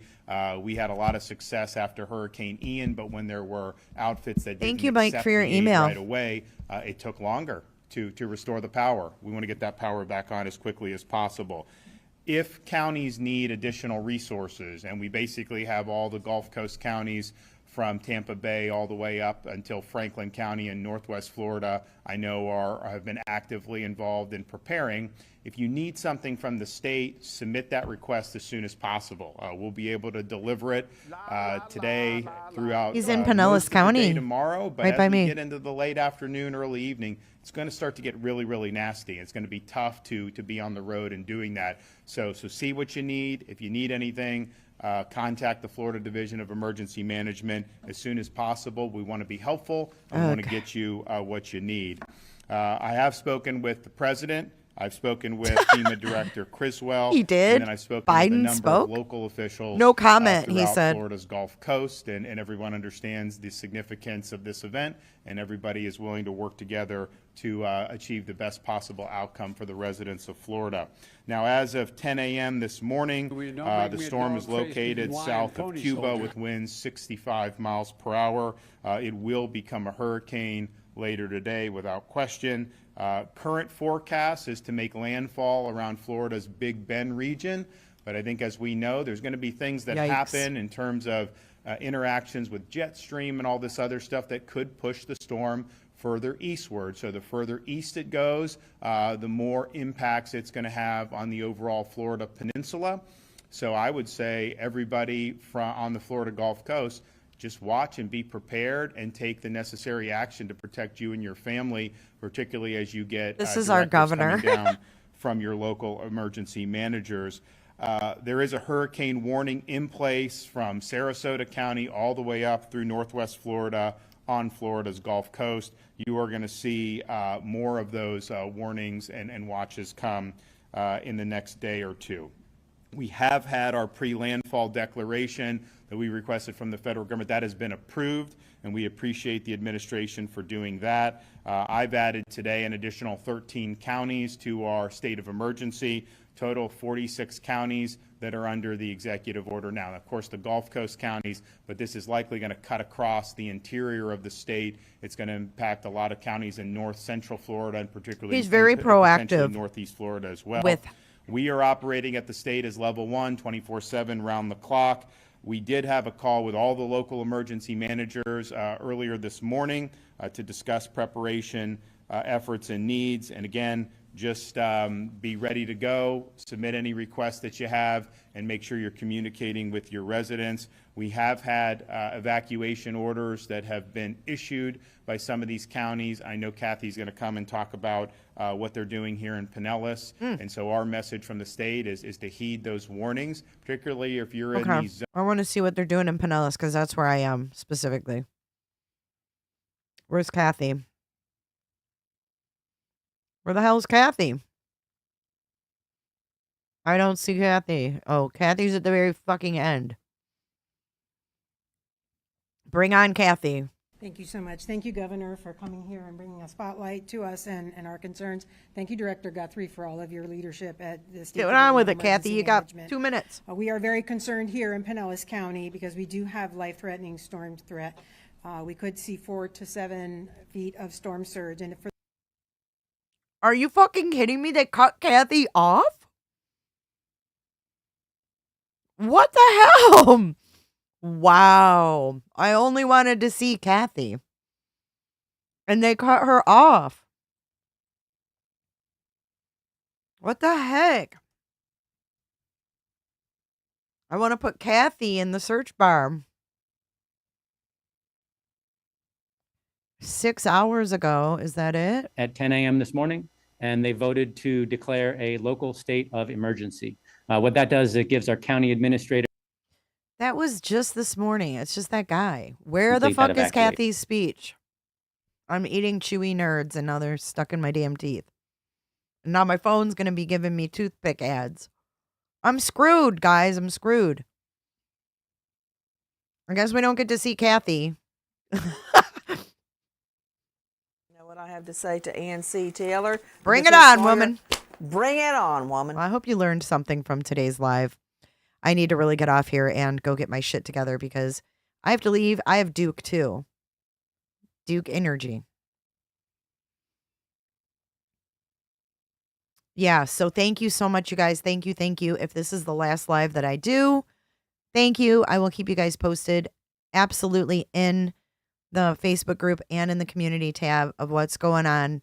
I'll try to do maybe a live from, I don't know. I probably won't leave till tomorrow. So, right, Flower Girl. It's like, what the fuck? I got to listen to DeSantis rant, or not rant, but go on. And then when they get to Kathy, it's gone. Why are people such idiots? I guess the shit that's actually going to affect you, you can't find.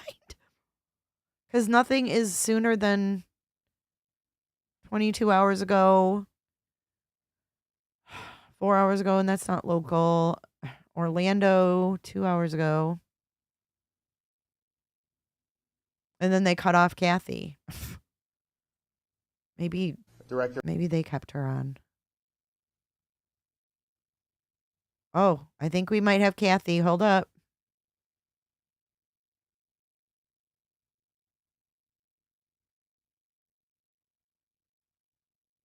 Let's see who this dude is. This is the sheriff, I think. Thank you, Governor. Thank you, Director Guthrie. Just a little synopsis of where we're at today. We started doing some protective action decision-making processes Sheriff. on Sunday, yesterday. We went to a level 1 activation at 7 a.m. this morning. We did do mandatory evacuation for coastal communities, anybody in mobile homes, RVs and RV parks, also low-lying areas, and get the fuck out. This isn't even the right county, I don't think. This is Levy County. Jesus. See, you can't even find the shit when you want to. For crying out cats. 10 hours ago. Look at this madness. People are filling sandbags and praying to be spared tonight in western Florida beach communities. Florida Governor Ron DeSantis left the campaign trail, heading back to his home state. Bye, Angie. Love you. Bye, Cambat. Churning in the Atlantic, strengthening thanks to historically warm Mike? ocean water. Tropical storm Idalia is currently brewing in the Gulf of Mexico. And with the record warm water temperatures, it's a recipe that could make it a very dangerous weather system. Governor Ron DeSantis declaring a state of emergency. Air rescue helicopter crashes into Florida building, at least 3 injured. It was on. What?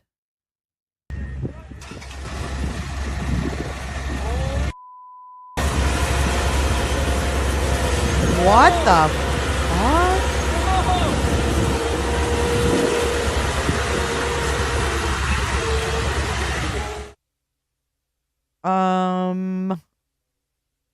What the fuck happened to that thing?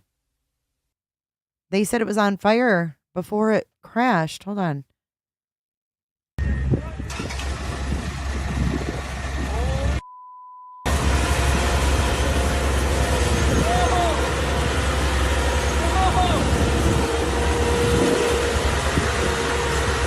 It's like something snapped it in half.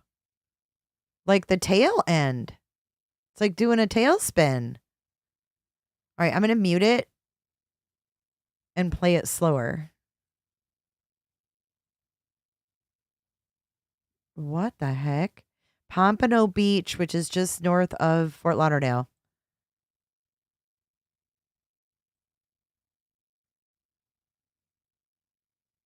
It looks like it hit something. How did that even happen?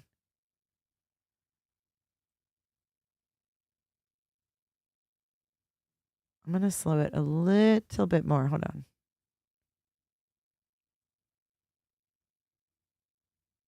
How did that even happen?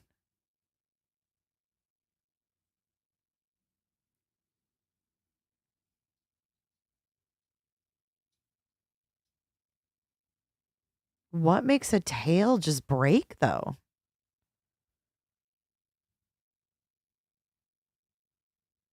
Oh my God. And it's a rescue helicopter? What were they rescuing someone from?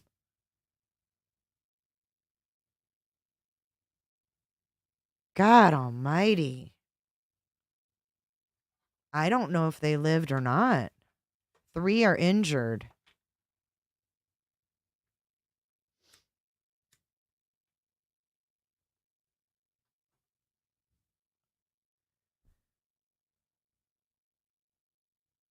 Weird. Okay, we need to get the story on this. Hold on. Thank you for the story, Mike.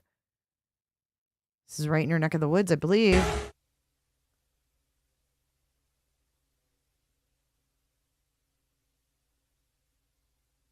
Oh my God.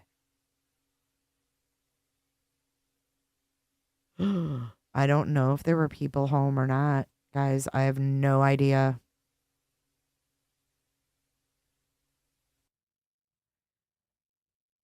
I got Breaking news by downloading the. Sorry.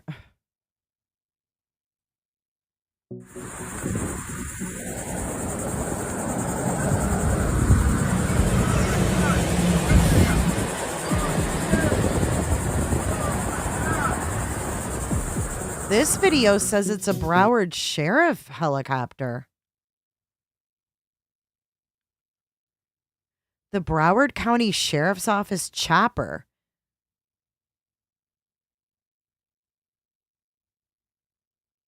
What? It crashed into an apartment building near Blanc Eli High School. And almost immediately after, the building and aircraft were completely engulfed in flames. Brian Pigotti, who was out for a walk at the time, said he saw the helicopter crash. He told the outlet he watched the aircraft take off from the west side of the air park, fly south, then nosedive into the building. What? Near a high school.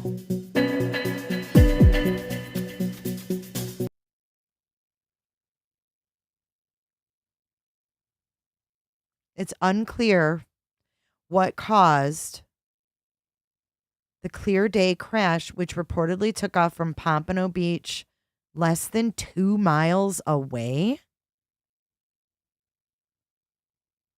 What?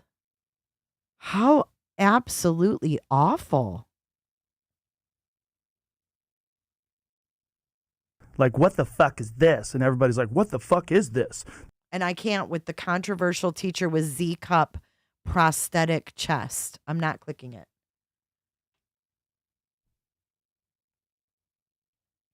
Guys, this is bizarre. Thank you. The general there.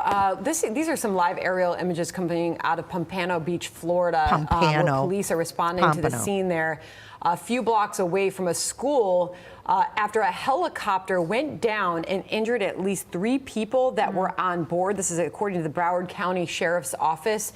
Broward County school officials said the helicopter did not hit any school buildings. Thankfully, it's a very residential area. This incident, we are being told, happened around 8:45 in the morning. According to officials, 3 people were on board. 2 people have been transported to Broward Health. Their condition is not yet known at this hour, but some new pictures are being released via the sheriff's office, and the chopper can be seen smoking and weaving in the air before ultimately spinning and breaking apart. So we are monitoring this. Wow. You guys, this is horrible. And if it's 3 cops on board, we may not know their condition for a while.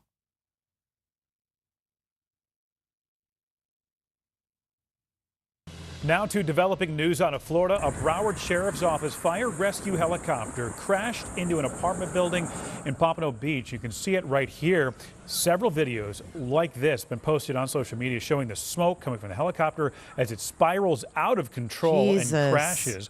It was reported around 9 o'clock this morning. Now, according to officials, look at that. 2 crew members were hospitalized but did not suffer critical. Look at that fire in that building. Holy shiznuts. Holy cow. Hospitalized but did not suffer. Holy shit. Critical injuries. It's amazing. 2 people inside the apartment building were injured. They were injured actually trying to get the crew members out of that crashed chopper. The National Transportation Safety Board is now in charge. The people in the building were injured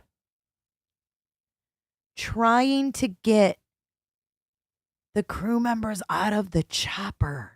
Holy hell. Of this investigation. So that's it. Holy crap. Mike, that's terrible.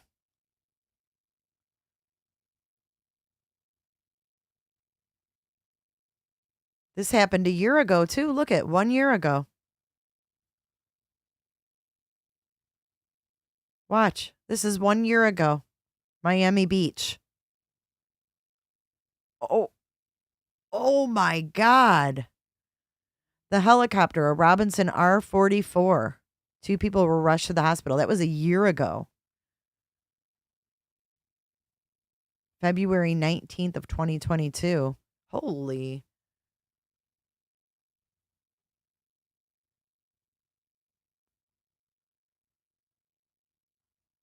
Look how close it is to the damn beach.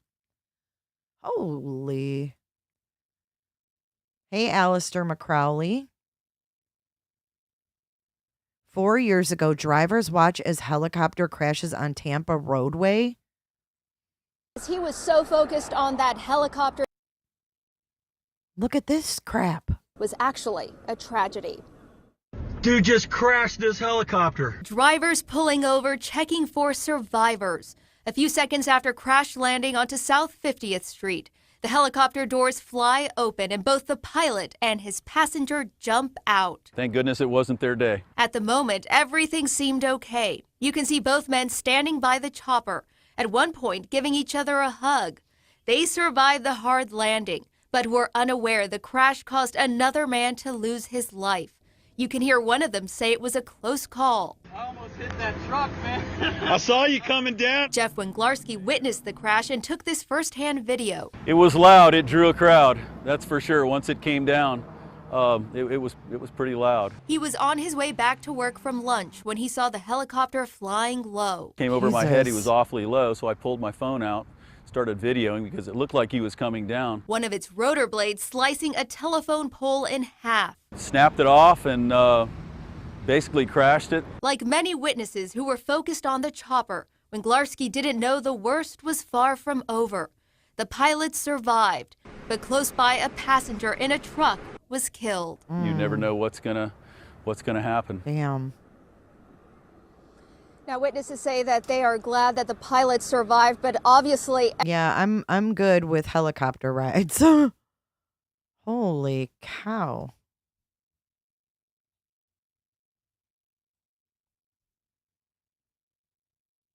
Well, I hope they're all end up being okay.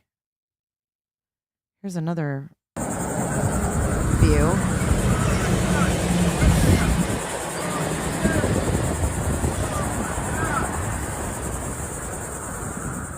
Oh my God. Oh, this is like a compilation. Watch.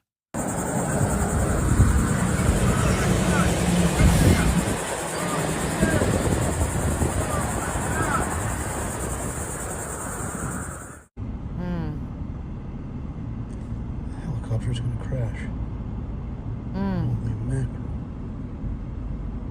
Hopefully.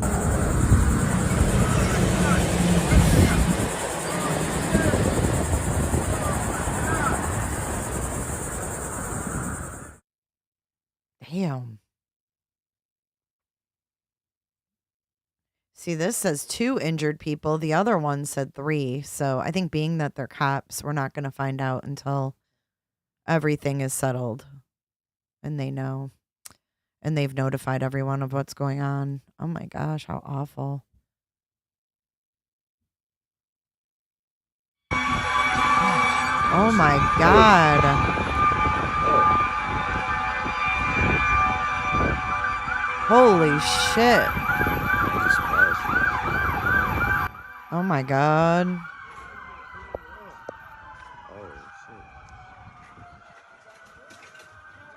Holy crap, guys.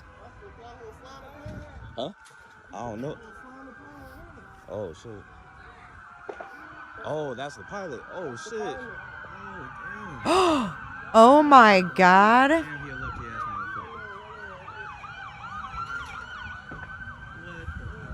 What the fuck? That was the pilot, guys? What? Hold on. The hell? It looks like Elon Musk. This is the pilot, guys. Hold on. Let me trim this so I can blow it up. Oh my God. This is crazy.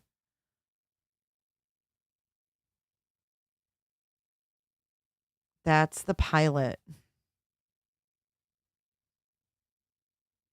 The emoji in chat. Oh my gosh. All right, watch.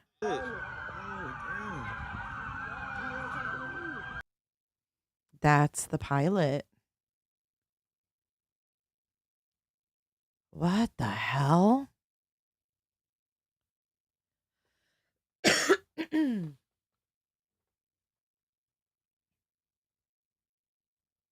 How did he just get? How is he just climbing? He's coming out the roof.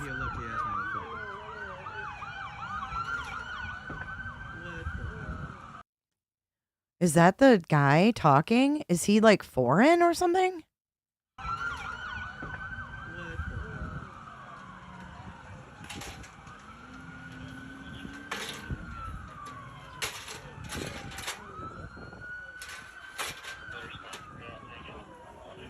Lucky ass pilot.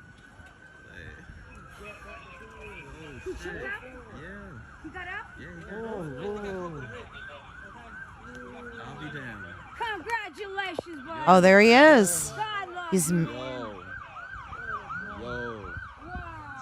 You saw that thing up in the air. I didn't see it. I heard it.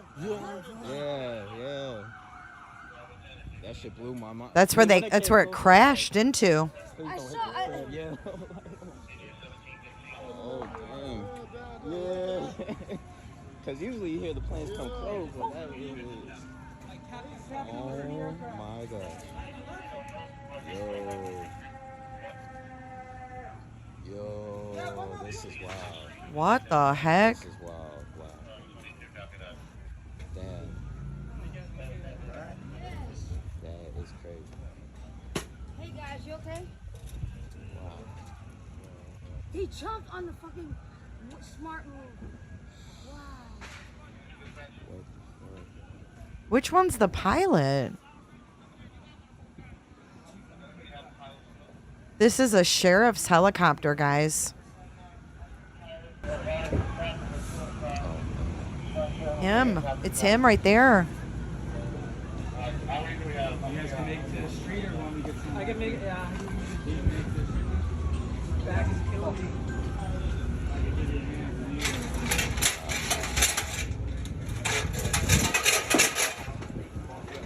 Hi, Sue. I hope your dad's doing better.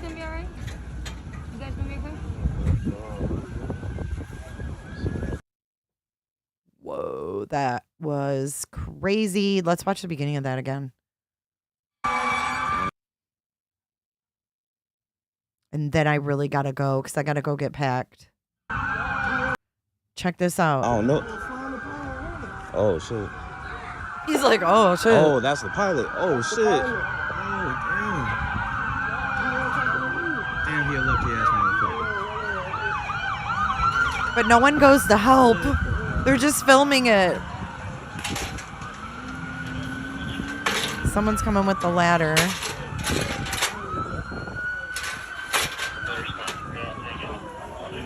Lucky ass pilot.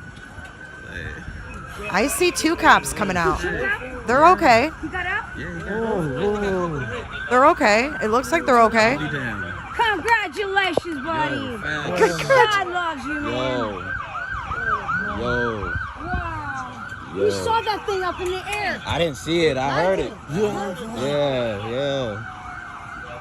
That shit blew my mind. This guy here that got the ladder is a hero. I saw it. Yeah.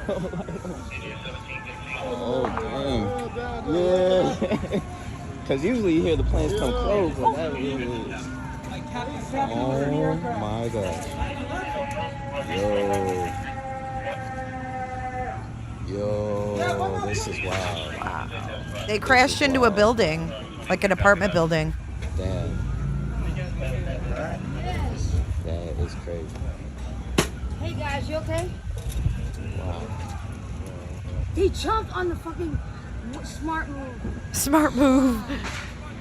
That's amazing.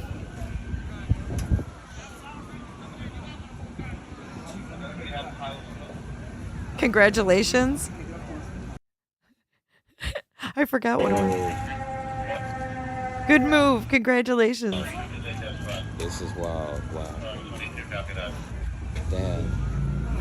Whoever the homeowner is that went and got that damn ladder is the hero today. A hero today for sure. That is crazy. Hey guys, you okay? Wow. That kid's so cute. He jumped on the fucking smart move. Wow. Smart move. What the fuck?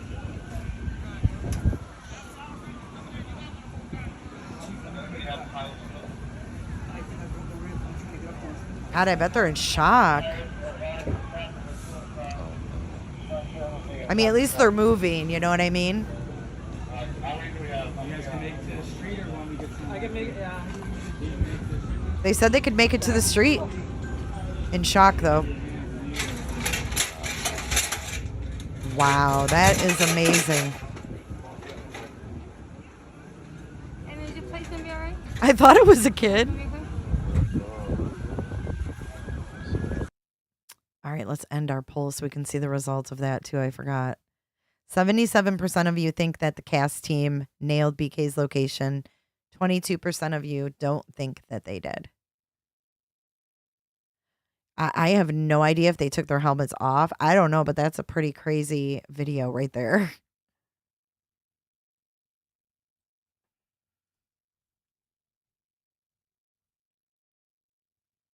Idalia. I always have to think. Let's see if there's any updates.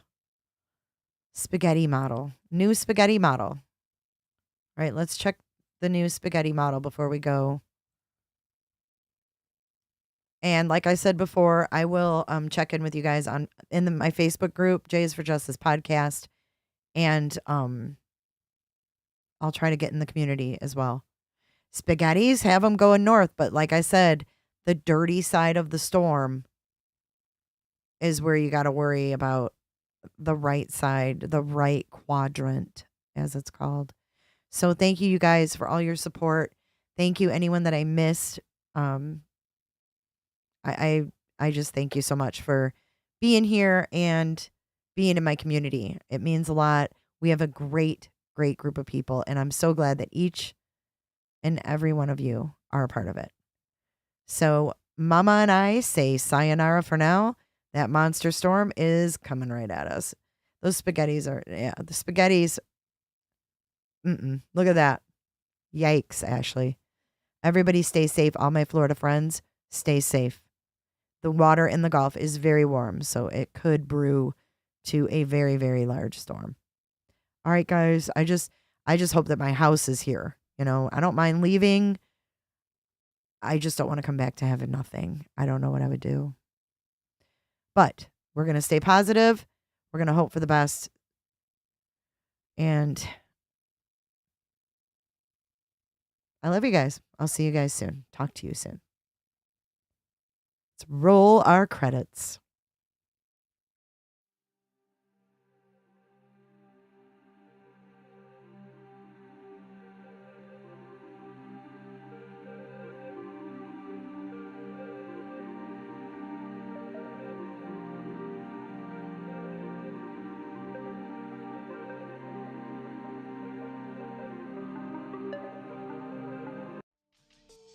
Be sure to check out my other videos and playlists for more true crime content. And if that's not enough, you can join our Patreon. Don't have a tinfoil hat? It's okay. We'll make you one. It's that easy. See you guys in the next video. See you later. Bye.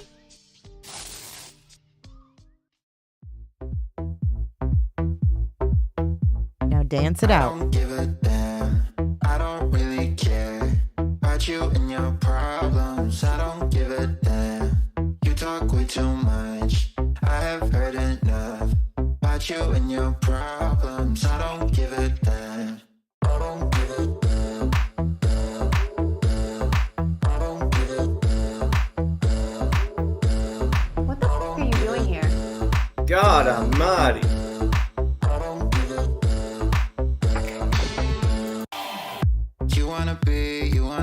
You know Don's full of shit. You wanna feel something real, but I'm feeling differently. You're making plans to get to friends, but don't wanna face the fact. I ain't got time, I ain't got time, I ain't got time for that. Rattlesnakes, moccasins, alligator. Cadillacs. Buying new shoes, hanging by the pool, sipping on Coke and Jack. Calling my phone when you feel alone, but I'll never call you back.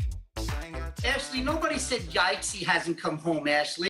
You guys want one Jennifer or two Jennifer? Thanks so much, Jennifer. Bye, Jennifer.